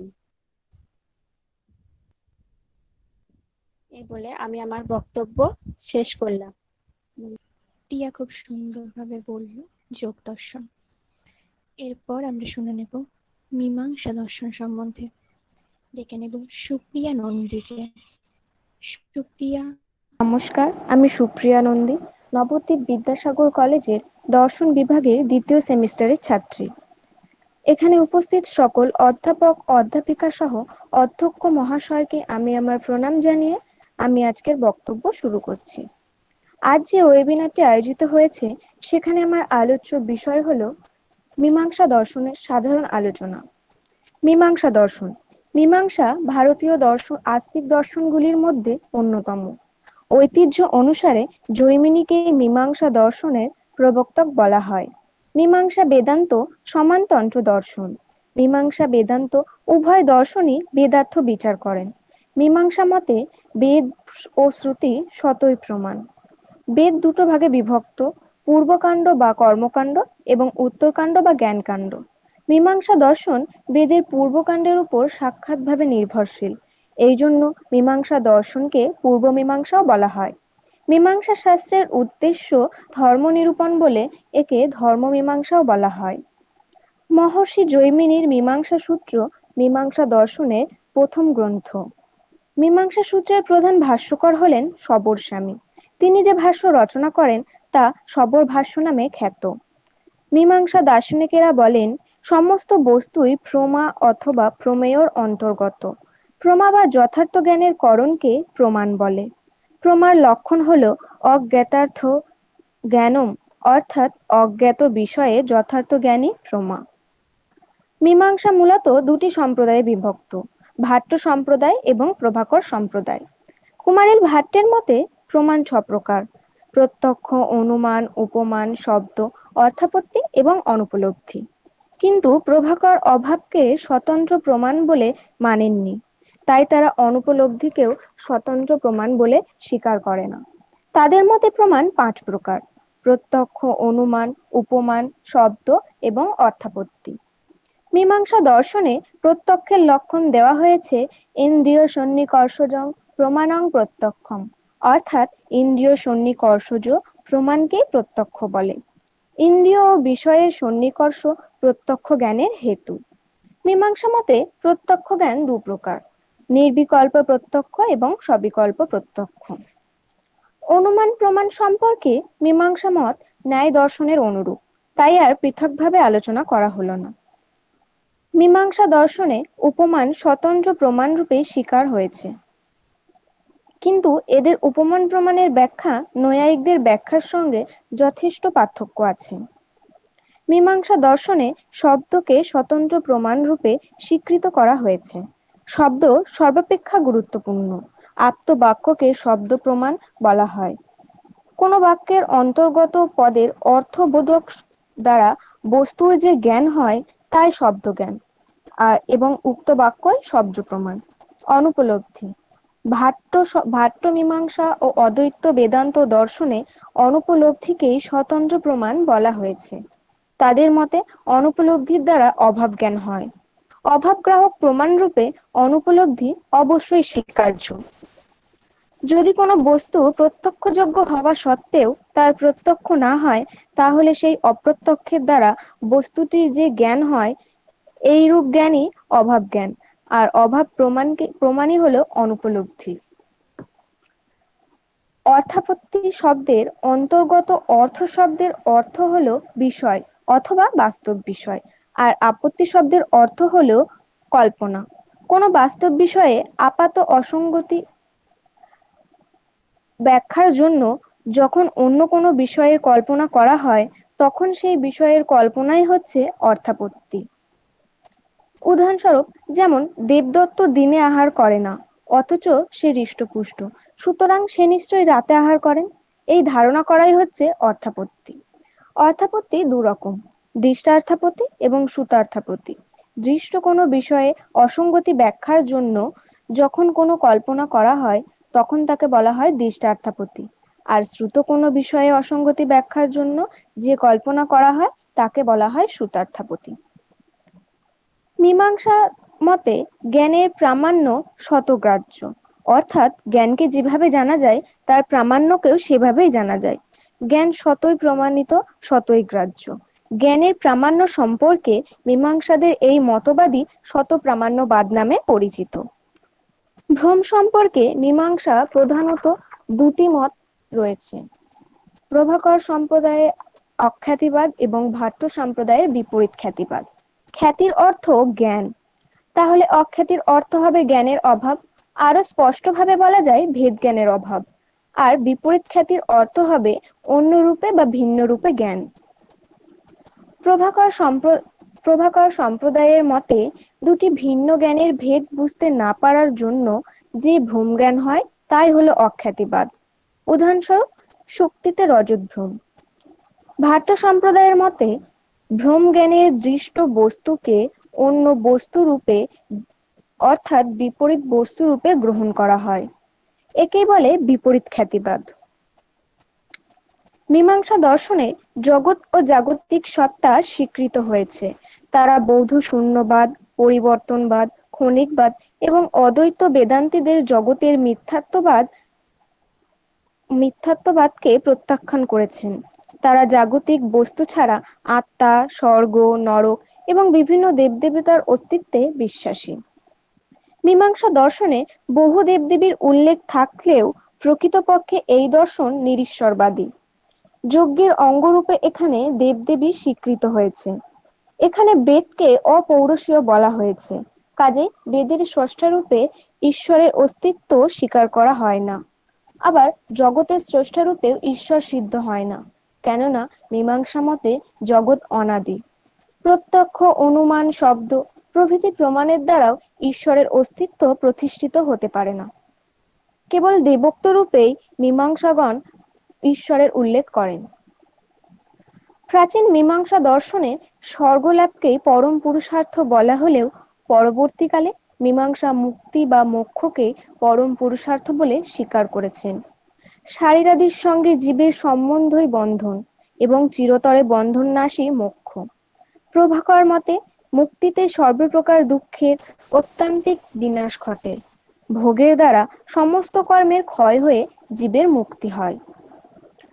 কুমারেল ভাট্ট বলেন, নিষিদ্ধ ও কাম্য কর্ম পরিত্যাগ করে নিত্য নৈমিত্তিক কর্মের অনুষ্ঠান করে সুখ দুঃখ ভোগের দ্বারা যার সমস্ত পাপ ধ্বংস হয়েছে, তিনি যদি সম্যদাদি পালন করে যোগ সাধনা ও বেদান্ত দ্বিশাস্ত্র প্রদর্শিত উপায়ে আত্মবিচার করেন, তাহলেই তার মুক্তি ঘটে। মুক্তি কেবল দুঃখাভাবের অবস্থায় নয়, এতে নিত্য আনন্দেরও অভিব্যক্তি ঘটে। মুক্তিতে দেহের বিনাশ ঘটায় জীবের আর পুনর্জন্মের কোনো সম্ভাবনা থাকে না। পরিশেষে বলা যায়, ভারতীয় দর্শন প্রতিষ্ঠার ক্ষেত্রে অন্যান্য আস্তিক নাস্তিক দর্শনগুলি যেমন প্রভাব বিস্তার করেন, তেমনি মীমাংসা দর্শনও প্রভাব বিস্তার করেছেন। এই বলে আমি আমার বক্তব্য এখানে শেষ করছি। ধন্যবাদ। খুব সুন্দরভাবে বললি, শুক্রিয়া। এরপর আমরা বেদান্ত দর্শন সম্বন্ধে শুনে নেব। বেদান্ত দর্শন সম্বন্ধে ব্যাখ্যা করার জন্য ডাকব অভিজিৎ সাহাকে। অভিজিৎ। নমস্কার, আমার নাম অজিত সাহা, নবদ্বীপ বিদ্যাসাগর কলেজের দর্শন বিভাগের ছাত্র। আজকে আমার আলোচনার বিষয় হচ্ছে বেদান্ত দর্শন। বেদান্ত দর্শন ভারতীয় আস্তিক দর্শন সম্প্রদায়ের মধ্যে অন্যতম। বেদান্ত বা উত্তর মীমাংসা হিন্দু দর্শনের একটি আস্তিক শাখা। মাধবাচার্য সর্বদর্শন সংগ্রহ গ্রন্থে বেদান্ত দর্শনকে সর্বদর্শন শিরোনাম হিসেবে আখ্যা দিয়েছেন। এই বেদান্ত উপনিষদকে ভিত্তি করে গড়ে উঠেছে। বেদান্ত শব্দের অর্থ হলো বেদের অন্ত বা শেষ ভাগ। বেদান্ত শব্দের প্রথম দিকে বেদান্ত বলতে আমরা বেদের শেষ ভাগ উপনিষদকে বোঝাতাম, কিন্তু পরবর্তীকালে ভগবদ গীতা এবং ব্রহ্মসূত্রে বৈদিক ধর্ম সংগ্রহ থেকে স্বীকৃতি পাওয়া যায়। যদিও বলা হয়ে থাকে যে কোনো একটি বই এই বেদান্ত ধর্মগ্রন্থের উৎস নয়। বেদান্ত দর্শনে বৈদিক যজ্ঞ ও ক্রিয়াকর্মের বদলে এখানে আধ্যাত্মিকতা এবং আত্মনিয়ন্ত্রণের প্রতি গুরুত্ব আরোপ করা হয়েছে। এই শাখার প্রধান উপাদানগুলি হচ্ছে অদ্বৈত বেদান্ত, বিশিষ্ট বেদান্ত এবং দ্বৈত বেদান্ত, এবং অপ্রধান উপাদানগুলি হলো শুদ্ধাদ্বৈত, দ্বৈতাদ্বৈত এবং অচিন্ত। এই ভেদাভেদগুলি লক্ষ্য করা যায়। এর মধ্যে অদ্বৈত বেদান্ত এবং বিশিষ্ট বেদান্ত গুরুত্ব এবং প্রভাব সবচেয়ে বেশি। অদ্বৈত বেদান্তের প্রবক্তারা হলেন শঙ্করাচার্য এবং বিশিষ্ট বেদান্তের প্রবক্তা হলেন রামানুজ। শঙ্কর এবং রামানুজ এই দুইজনই এই বেদান্ত দর্শনের উপর কিছু মতবাদ রেখেছে, কিন্তু তাদের এই মতবাদেরও কিছু মতপার্থক্য লক্ষ্য করা যায়। প্রথমে আমি আসি জগৎ। অদ্বৈতবাদী শঙ্কর মতে ব্রহ্ম সত্য কিন্তু জগৎ মিথ্যা। শঙ্করের অভিমতকে উল্লেখ করে অনেকে বলেন আধ্যাত্মবাদী শঙ্কর সকলের অনুভব সিদ্ধ যে জগৎ তাকে তিনি অস্বীকার করেছেন। শঙ্কর বলেন জ্ঞানীয় বিষয় সৎ নয়, যা কখনো বাস্তব নয়, যা সর্বদাই অনুবর্তমান কেবল তাই সত্য। জ্ঞানীয় বিষয় মাত্রই হয় বললে তা সত্য নয়, তা মিথ্যা। রজ্জুতে সর্পভ্রম হলে এখানে আমরা সর্পের অবিস্থানের জ্ঞান পাই। এই জন্য ভ্রম জ্ঞানের বিষয় যে সর্প তা সত্য নয়, তা মিথ্যা। প্রমা জ্ঞানের বিষয় ঘট এবং পটকে বিশ্লেষণ করলে দেখা যায় যে সব ক্ষেত্রে সচিত আনন্দ স্বরূপ ব্রহ্ম আত্মা অনুবর্তমান। এই ভ্রম জ্ঞান এবং প্রমা জ্ঞানের বিষয় নয় এবং সত নয়, আবার মিথ্যাও নয়, তা অনিবার্যনীয়। এই শঙ্করের এই জগৎ সম্পর্কে রামানুজ তার কিছু বক্তব্য রেখেছে। রামানুজের মতে জগৎ ব্রহ্মের বিবর্তন নয়, ব্রহ্মের পরিণাম। তিনি বিবর্তনবাদকে প্রত্যাখ্যান করে তিনি পরিণামবাদকে স্বীকার করেছে। তার মতে ব্রহ্মের এই অভিন্নত এই সূক্ষ্ম অচিত অংশ ক্রমে ক্রমে স্থিতি অব তেজ এই সূক্ষ্ম উপাদানে পরিণত হয়েছে। তিনি উপাদানে সত্য রজ তম এই তিনটি গুণকেই বর্তমান। ক্রমে এই তেজ অবস্থিতি এই তিনটি সূক্ষ্ম উপাদান পরস্পরের সঙ্গে সংমিশ্রিত হয়ে আমাদের এই জগৎকে উৎপন্ন করেছে। এই জগৎ সব বস্তুতে তিনটি উপাদানের সংমিশ্রণ দেখা যায়, একে আমরা ত্রিরত্ন বলে থাকি। রামানুজের মতে এই দৃষ্টি প্রক্রিয়া সত্য এবং সৃষ্টি জগৎও সত্য। এই জগৎ ব্রহ্ম নিরপেক্ষ অস্তিত্ব নেই, সব বস্তুর মধ্যে আত্মরূপে ব্রহ্ম বর্তমান। উপনিষদ সমূহ এবং স্বতন্ত্র অস্তিত্ব স্বীকার করা যায়, কিন্তু তাদের এই সাপেক্ষ অস্তিত্ব স্বীকার করতে হয়। এরপরে আমি মায়াতে শঙ্কর বেদান্তের বিশিষ্ট দায়িত্ব এবং অদ্বৈতের প্রবক্তা রূপে শঙ্করাচার্য বিশেষভাবে আলোচ্য। শঙ্কর আচার্য জ্ঞানবাদী এবং তিনি কঠোর যুক্তি ও বুদ্ধির সাহায্যে তিনি প্রমাণ করে এবং বরং সত্যং জ্ঞানং মিথ্যা জীবের ব্রহ্মের নপর, অর্থাৎ তিনি এবং তার এই মতে দৈত্য বলে কিছুই নেই। শঙ্কর ওর মতে জ্ঞান ও ব্রহ্মের কারণ মায়া। মায়া অধ্যাস এবং ধন উপাদানকারী অজ্ঞান এবং বিশেষ কোনো কিছুকে অন্য কিছু রূপে পতিত বা অধ্যাস এবং মায়া অজ্ঞান এই দুটি শক্তি আবরণ ও বিক্ষেপ। এই আবরণ বিক্ষেপের দ্বারা শক্তি ও ব্রহ্মের প্রকৃত স্বরূপকে আবৃত্ত করে রাখে। বিক্ষেপ এবং মিথ্যাকে তিনি প্রকাশ করে। এইভাবে মায়ার আবরণ শক্তির দ্বারা ব্রহ্মকে আবৃত্ত করে। বিক্ষেপ শক্তির দ্বারা ব্রহ্মের ওপর যে জগৎ আরোপিত করে, ব্রহ্ম আরোপিত হয়ে সেই জগৎ সত্য রূপে প্রতিভাত হয়। শঙ্করের মতে সৃষ্ট আরোপ এটি মায়ার খেল মাত্র, মায়ার সগুণ ব্রহ্ম বা ঈশ্বর শক্তি। ঈশ্বর মায়ার দ্বারা এই জগৎ রূপে প্রকাশিত হয়েছে, অর্থাৎ ঈশ্বর মায়ার দ্বারা বহুরূপ ধারণ করেছে। ঋগ্বেদে বলা হয়েছে যে ইন্দ্র মায়ার দ্বারা বহুরূপ ধারণ করে। অগ্নি ধাবিত যেমন অগ্নি শক্তি যেমন অভিন্ন, মায়া ও শক্তি থেকে ঈশ্বর আর অভিন্ন। এই মায়া কখন উৎপন্ন হয়েছিল তা কখনো জানা সম্ভব নয়। এই মায়া নির্গুণ এবং ব্রহ্মের স্বরূপ তা নিয়ে বিচিত্র ভাবে দেখা যায়। এই মায়া শক্তি এই জাদুর সঙ্গে তুলনীয়। যেমন একটা 1 টাকার নোটকে একটা 10 টাকার নোটে রূপান্তরিত করা হচ্ছে।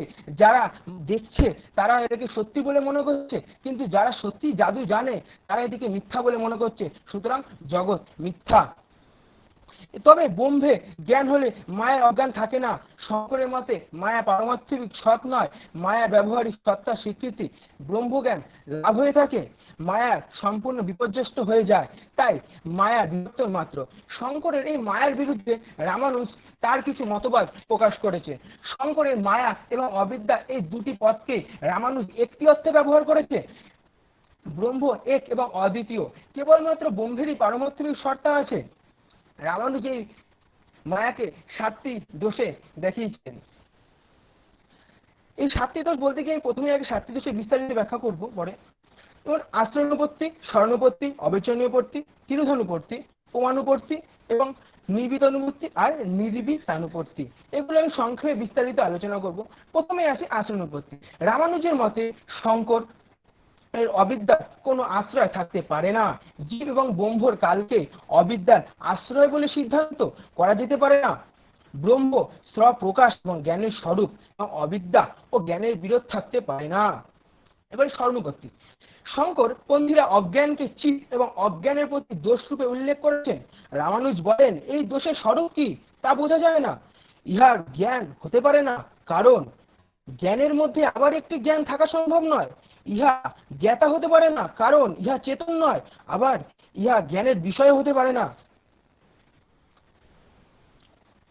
অবচন্যপত্তি। শঙ্করপন্থীরা বলেন অজ্ঞান সৎ নয়, আবার অসৎ নয়, অবর্জনীয় বলে উল্লেখ করেছেন।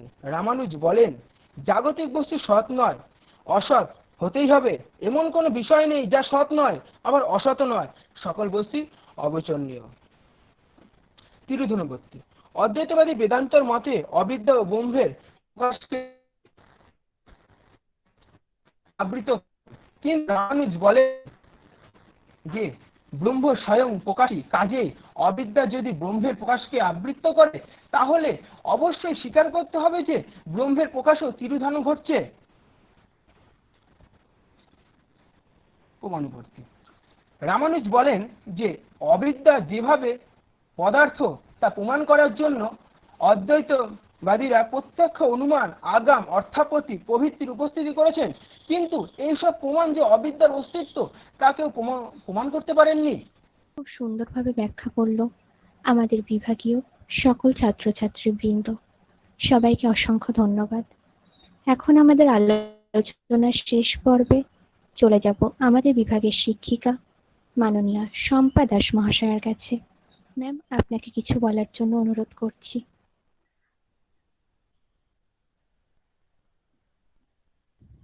আমি বিভাগের পক্ষ থেকে অধ্যাপক শুভম দাসকে আজকের আলোচ্য বিষয় সম্পর্কে সংক্ষেপে কিছু বলার জন্য অনুরোধ করছি।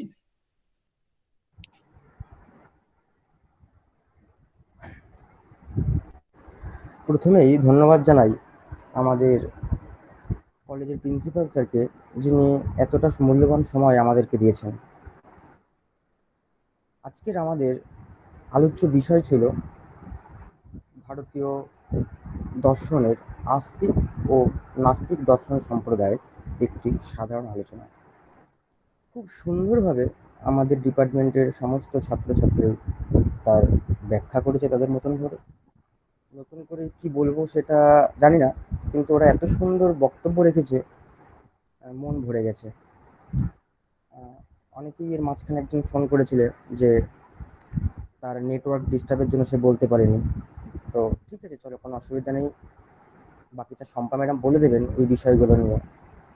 আমি একটু বলি, ভারতীয় দর্শনের আজকে যে আলোচনা ছিল আস্তিক ও নাস্তিক সম্প্রদায়। সাধারণত এই আস্তিক ও নাস্তিক সম্প্রদায় বেদের তারতম্য অনুসারে ভাগ করা হচ্ছে। বেদ অর্থাৎ যারা বেদের প্রামাণ্য স্বীকার করছে আর যারা বেদের প্রামাণ্য স্বীকার করছেন না বা মানছেন না। এবার এই বেদের প্রামাণ্য স্বীকার করার পর যারা স্বীকার করছে তাদেরকে আস্তিক দর্শন, আর যারা স্বীকার করছে না তাদেরকে নাস্তিক দর্শন বলা হচ্ছে। এই নাস্তিক দর্শনকে আবার তিনটে সম্প্রদায়ে ভাগ করা হচ্ছে, চার্বাক, বৌদ্ধ, জৈন, আর আস্তিকে 6টি সম্প্রদায় আছে। এই আস্তিক সম্প্রদায় এবং নাস্তিক সম্প্রদায়ের যে ভিতরের যে ভাগগুলো থাকার কি সত্যি প্রয়োজন ছিল, এটা কেউ কেউ প্রশ্ন করতে পারে। যদি ভারতীয় দর্শনে দুটি ভাগ হয়, আস্তিক দর্শন এবং নাস্তিক দর্শন,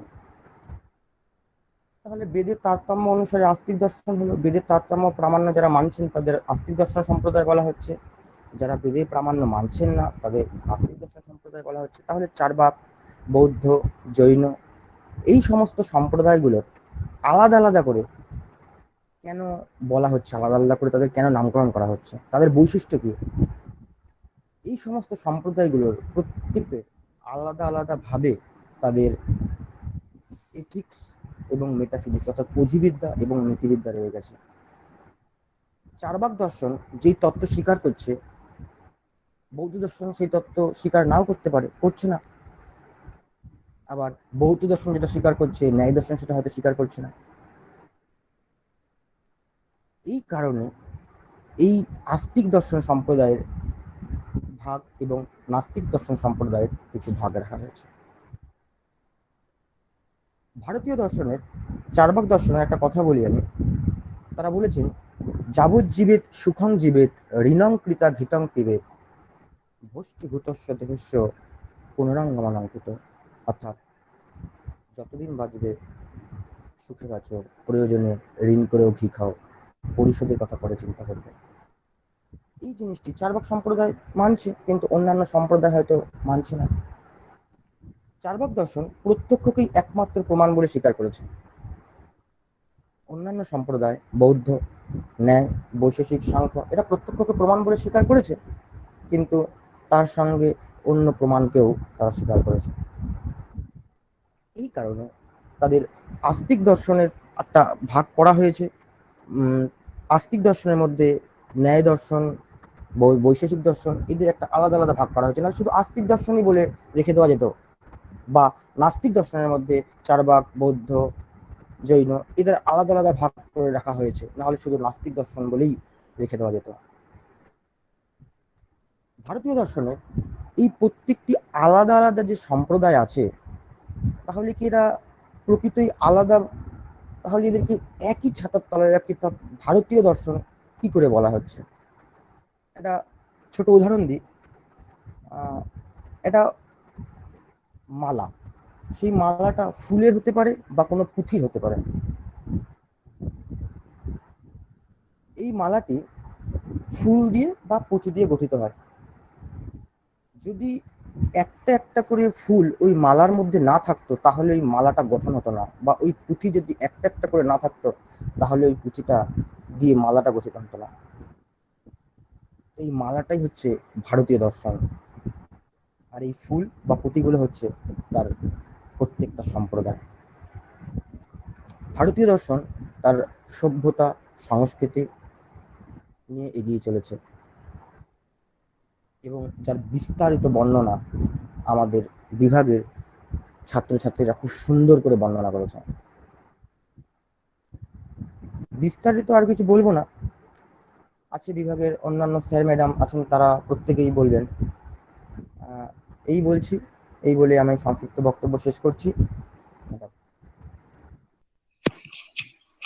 আমি এবার কিশোর পালকে কিছু বলার জন্য অনুরোধ করছি।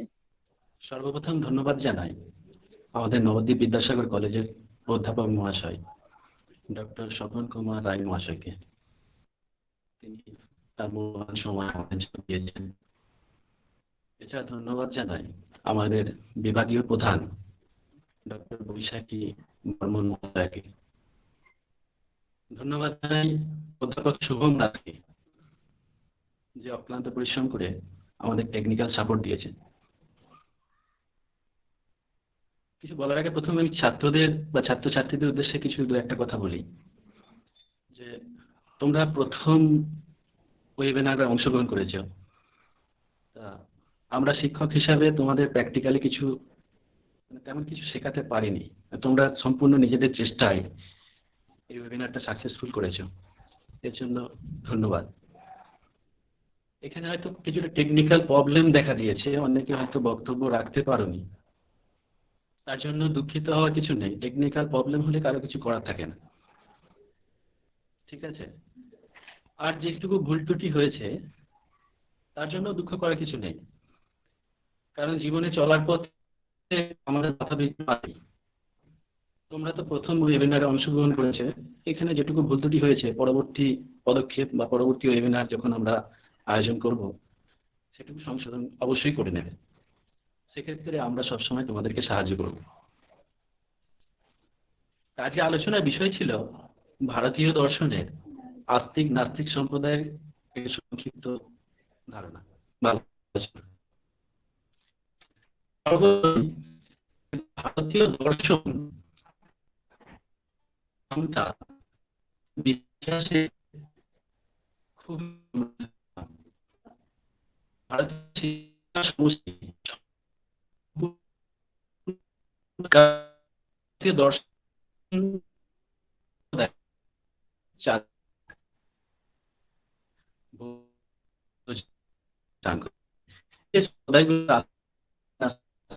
যে সম্প্রদায়গুলোর নাম 4-5 হাজার এই সম্প্রদায়গুলো গড়ে উঠেছিল। কিছু কিছু সম্প্রদায়ের আবির্ভাব আমরা জানতে পারি না, চারবাক সম্বন্ধে কোনো গ্রন্থ পায় না আজও। কিছু আস্তিক সম্প্রদায় তাদের মতবাদ খণ্ডন করেছিল, সেই থেকে আমরা চারবাকদের সম্বন্ধে কিছু তথ্য পাই। তো চারবাকরা কোন সময় ছিলেন, কখন এই সমস্ত বিষয় আলোচনা করেছিলেন, আমরা কিছু জানতে পারি না। অতি প্রাচীনতম বিষয়। তা আমরা যদি সেই প্রাচীন সময়ে ফিরে যাই, তাহলে দেখব যে সেই সময় বিজ্ঞান বলে কোনো শব্দ ছিল না। মানুষ এক স্থান থেকে এক স্থানে যেত পায়ে হেঁটে, যানবাহন ব্যবস্থা ছিল না। তা যানবাহন ব্যবস্থা না থাকার কারণে আমরা যদি সেই ভারতীয় ভৌগোলিক ম্যাপটা একটু দেখি, যে ভারতীয় উত্তর দিকে হিমালয় পর্বত রয়েছে, তা আমরা যদি সেই সময় ফিরে যাই 4-5 হাজার বছর আগে, সেই সময় যারা ভারতবর্ষে বাস করতেন তারা পায়ে হেঁটে হিমালয় পর্বত পার করা সম্ভব ছিল না। তারপর আমরা যদি আরো পশ্চিম দিকে সরে আসতে থাকি, রাজস্থানের থর মরুভূমি পড়ছে, সেটা মরুভূমি পায়ে হেঁটে পার করা সম্ভব নয়। তারপর আরব সাগর পড়ে যাচ্ছে, আরব সাগর থেকে আরো যদি আমরা দক্ষিণে চলে আসি, বঙ্গোপসাগর পড়ে যাচ্ছে। ঠিক ভারতবর্ষটা সমুদ্র, মরুভূমি, পাহাড়, পর্বত এগুলো দিয়ে ঘেরা। আর এই ঘেরা থাকার কারণে সেই সময়ে ভারতবাসী জানতোই না যে হিমালয় পর্বত পার করে কোনো দেশ রয়েছে বা সমুদ্র পার করে কোনো দেশ রয়েছে। আবার অন্যান্য দেশে যারা বসবাস করতেন তারাও জানতেন না যে ভারতবর্ষ বলে কোনো দেশ আছে। ফলে কি হয়েছে, ভারতবর্ষে যে সমস্ত ভাবনা চিন্তা গড়ে উঠেছে, শিক্ষা সংস্কৃতি গড়ে উঠেছে, তাদের সম্পূর্ণ নিজস্ব দৃষ্টিভঙ্গিতে। এখানে কিন্তু পাশ্চাত্যের প্রভাব নেই। কিন্তু আমরা পাশ্চাত্য দেশের ভৌগোলিক অবস্থানগুলো যদি আমরা দেখি, সেক্ষেত্রে কিন্তু ভারতবর্ষের মধ্যে এমন কিন্তু প্রাচীর ঘেরা দেশ নেই। ফলে তাদের মধ্যে কিন্তু একটা ভাবনা চিন্তার সমন্বয় হয়েছিল, মানে এক দেশের ভাবনা চিন্তার প্রভাব আরেক দেশে পড়েছিল। আমরা দেখতে পাই পাশ্চাত্য দেশের প্রায় প্রত্যেকটা দার্শনিকই গ্রিক ফিলোসফি দ্বারা প্রভাবিত। তাদের ভাবনা চিন্তাটা সমন্বয়ধর্মী ভাবনা চিন্তা, কিন্তু ভারতীয় দর্শনের ভাবনা চিন্তা সম্পূর্ণ স্বতন্ত্র। এই কারণে আমরা যখনই দর্শন পাঠ করতে যাই, তখন আমরা ভারতীয় দর্শনকে একটা আলাদা জায়গায় রেখে পাঠ করি।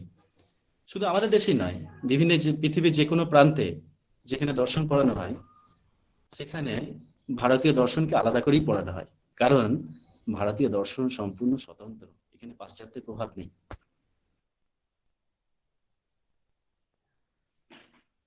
আর একটা বিষয় যেটা, যে ভারতীয় দর্শন হয়তো আমাদেরকে বিলাসবহুল জীবনযাপন করতে শেখায়নি। ভারতীয় শিক্ষা সংস্কৃতি, আমরা হয়তো পাশ্চাত্য থেকেই বিলাসবহুল জীবনযাপন করতে শিখেছি। ভারতীয় দর্শন কিন্তু আমাদের বিলাসবহুল জীবনযাপন করতে শেখায়নি। ভারতীয় শিক্ষা সংস্কৃতি আমাদেরকে আদর্শ মানুষ করার জন্য পথ দেখিয়েছে। তাদের সবসময় দৃষ্টিভঙ্গি ছিল যে একটা উচ্চতর জীবনের কল্পনা করা, আধ্যাত্মিক জীবনের কল্পনা করা। এই আধ্যাত্মিক ভাবনা চিন্তার প্রথম সূত্রপাত ভারতবর্ষে। তারা জগৎকে দুঃখময় হিসাবে কল্পনা করেছিলেন, যে জগতের জন্ম, মৃত্যু, জরা, ব্যাধি এগুলো আছে, এর থেকে কি আমরা মুক্তি পাবো না? মুক্তি পাওয়া সম্ভব নয়। আমরা কি শুধুই এই একটা জীব হিসাবে বসবাস করি? আমরা কি জীবের অতিরিক্ত কিছু নয়? আমরা কি এই অনিত্য সত্তা, নিত্য সত্তা কিছু নেই আমাদের? তারা কিন্তু এই নিত্য সত্তা বা এক নিত্য মুক্তির কল্পনা করেছেন, যেখানে কোনো দুঃখ থাকবে না, সেখানে কোনো সুখও থাকবে না। শুধু দুঃখ নয়, সুখও থাকবে না, একদম সুখ দুঃখের মাঝামাঝি। তেমনই এক জীবনের কল্পনা করেছিল ভারতবাসী। এই ভারতবর্ষের শিক্ষা, তাদের ভক্তি, তাদের সংস্কৃতি, গুরু শিষ্যের সম্পর্ক, গুরুর প্রতি শিষ্যের ভালোবাসা, ভক্তি, শিষ্যের প্রতি গুরুর ভালোবাসা, ভক্তি, এগুলো কিন্তু ইতিহাসে অমূল্য সম্পদ। স্বামী বিবেকানন্দ এই ভারতীয় শিক্ষা সংস্কৃতি পাশ্চাত্যে তুলে ধরেছিলেন এবং তিনি প্রমাণ করেছিলেন যে এই শিক্ষা সংস্কৃতি মানুষকে মনুষ্যত্ব করে দেয়, আদর্শ চরিত্রবান মানুষ করতে সাহায্য করে। তা আমার মনে হয় আমরা ভারতবাসী আজ পাশ্চাত্য প্রযুক্তিবিদ্যা আধুনিকতার মোহে এই ভারতীয় শিক্ষা সংস্কৃতিকে কিছুটা হলেও হারিয়ে ফেলছি। অবশ্যই প্রযুক্তিবিদ্যা বিজ্ঞানের প্রয়োজন রয়েছে, পাশ্চাত্যের সাথে নিজের দেশকে তুলে ধরতে গেলে, হ্যাঁ, যুগের সাথে তাল মেলাতে গেলে এগুলো অবশ্যই দরকার। কিন্তু তবুও তার আগেও প্রয়োজন একজন আদর্শ মানুষ হওয়া। কারণ আদর্শ মানুষ না হলে এই বিলাসবহুল জীবনে কোনো অর্থ থাকে না। হিংসা, বিদ্বেষ, এগুলো যদি মন থেকে না মোছা যায়, আমরা কিন্তু শান্তিতে বসবাস করতে পারি না। এর জন্য আমাদেরকে প্রথমে মানুষ হতে হবে। আর এই মানুষ হতে গেলে আমাদের ভারতীয় শিক্ষা সংস্কৃতিকে জানতে হবে। কারণ ভারতীয় শিক্ষা সংস্কৃতি আদর্শ মানুষের দর্শন দেয়। আর কিছু বলবো না, সকলে ভালো থাকবেন। এখন একটা খুব খারাপ পরিস্থিতি চলছে, করোনা ভাইরাস, আমরা সবাই আতঙ্কিত। এই প্যান্ডামিক সিচুয়েশনে আমাদের স্কুল কলেজ সবই বন্ধ। তা বন্ধ হলেও এই 4G অনলাইন পরিষেবা, 4G নেটওয়ার্ক পরিষেবা চলছে বা অনলাইন প্ল্যাটফর্মগুলোর জন্য আমরা সকলে এক হতে পারছি। এই জন্য আমাদের অনেকটা কিন্তু কষ্ট দূর হচ্ছে, আমরা আবার একসাথে সেই আনন্দটা উপভোগ করছি।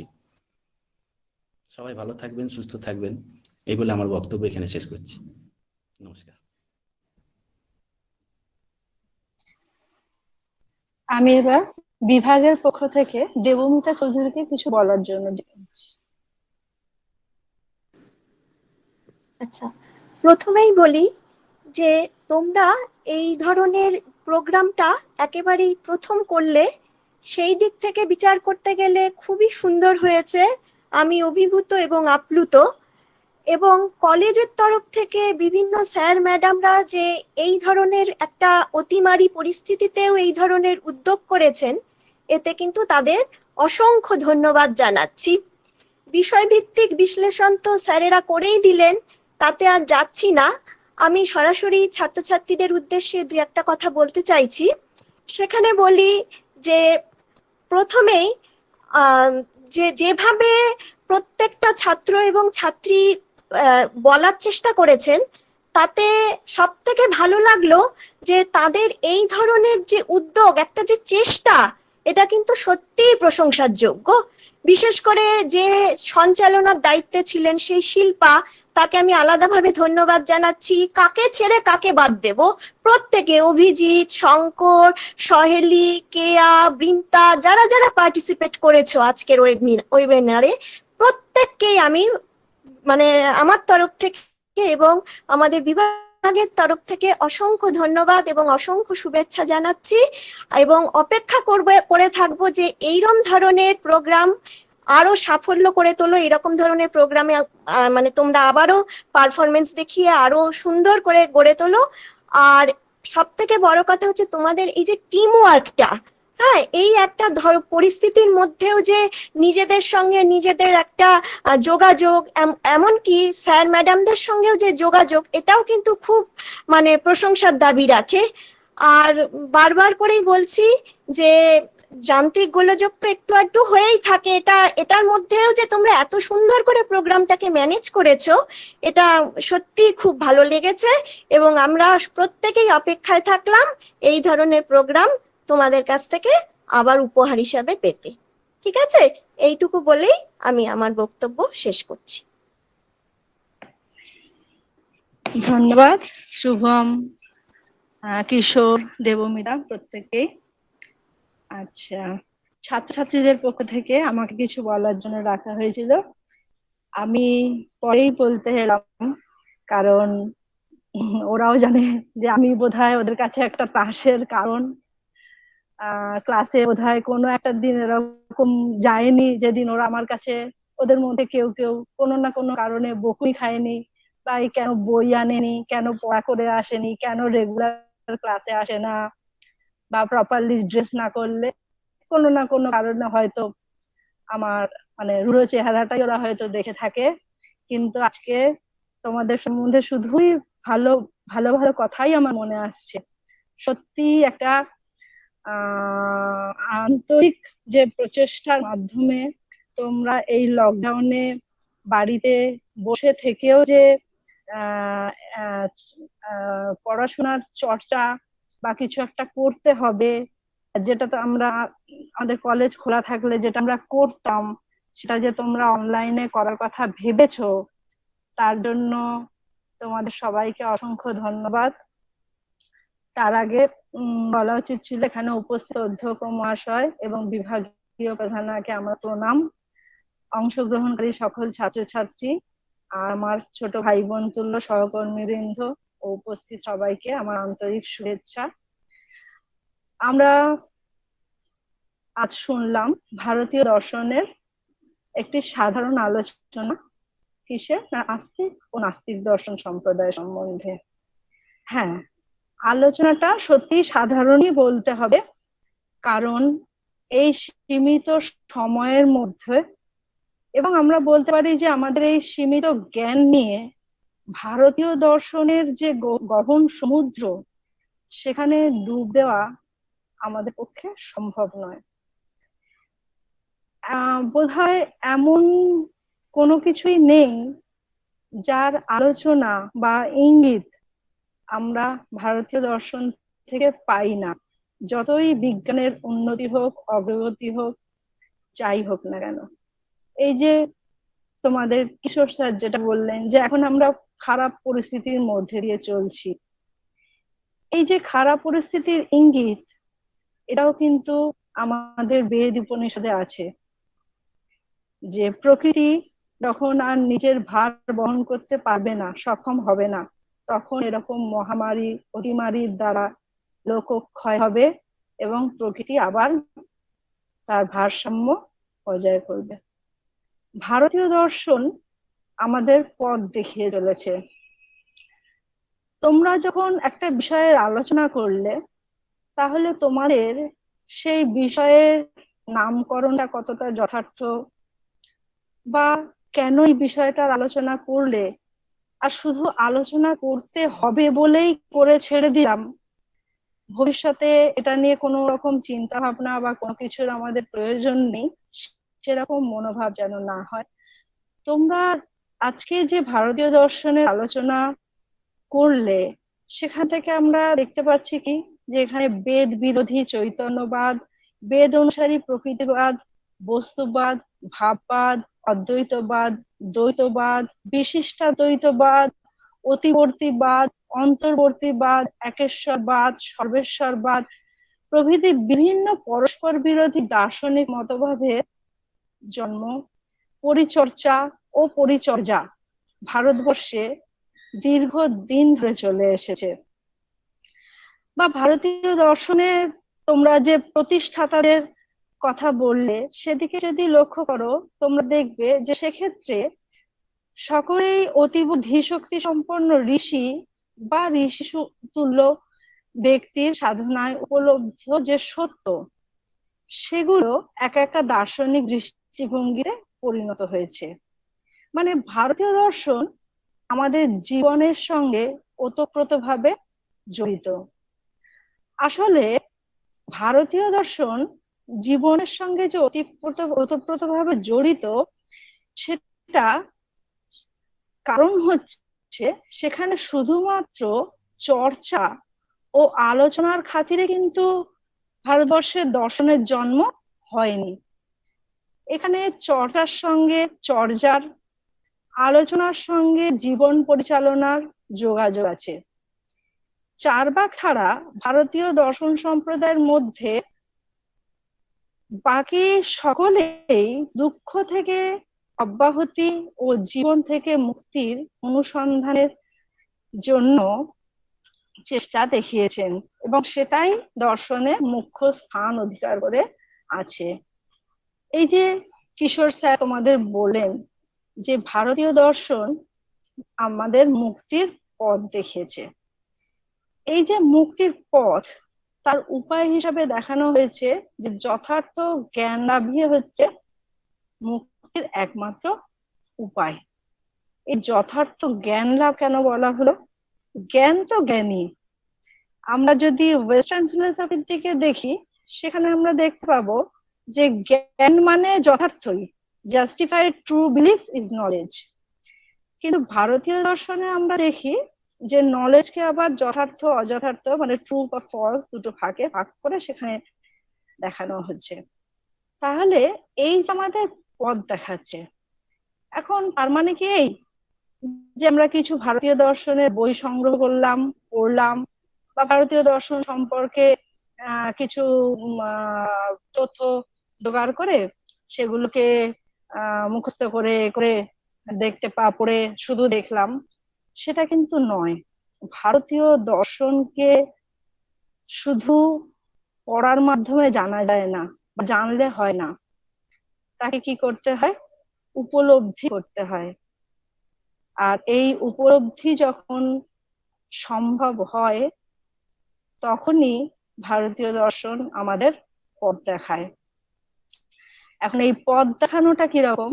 পথ দেখানো মানে ওই যে আগেই বললাম যে এরকম নয় যে আমি কতগুলো বই পড়ে মুক্তির উপায় জেনে নিলাম, দিয়ে কিভাবে মুক্তি লাভ হয় জেনে গেলাম, হয়ে গেল, তা নয়। আমরা এখানে একটা বিবেকানন্দের একটা উক্তি থেকে আমরা বলতে পারি। বিবেকানন্দ বলছেন যে true guidance is like a small torch in a dark forest. It does not show everything once, but give enough light for the next step to be safe. মানে যদি সত্যিকারের পথপ্রদর্শক কিছু হয় তাহলে সেটা স্মল টর্চের হতে পারে, অন্ধকার জঙ্গলে যেমন, যে সেটা একসঙ্গে অনেক কিছু দেখিয়ে দেবে তা নয়, কিন্তু নেক্সট স্টেপটা যাওয়ার জন্য, সেফলি যাওয়ার জন্য ওইটুকু আলো কিন্তু আমাদের যথেষ্ট। ভারতীয় দর্শনের চর্চাও আমাদের ওইভাবেই করতে হবে। আমরা একসঙ্গে সব জেনে নেব, আমরা এত কিছু তো করলাম, কই মুক্তি কোথায়, ঈশ্বর কোথায়, কিছুই তো দেখতে পারলাম না, জানতে পারলাম না, সেরকম কিন্তু নয়। ভারতীয় দর্শনের উৎপত্তি আমাদের ব্যবহারিক জীবন বোধ থেকে। ভারতীয় দর্শন আমাদের ব্যবহারিক জীবনের সঙ্গে ওতপ্রোতভাবে জড়িত। কাজেই ভারতীয় দর্শনকে আমাদের উপলব্ধি করতে হবে, তাহলেই আমরা সত্যের সন্ধান পাবো। এটাই হচ্ছে পথ দেখানো। আমরা সঠিকভাবে আমাদের লক্ষ্যে এগোতে পারবো বা পৌঁছাতে পারবো।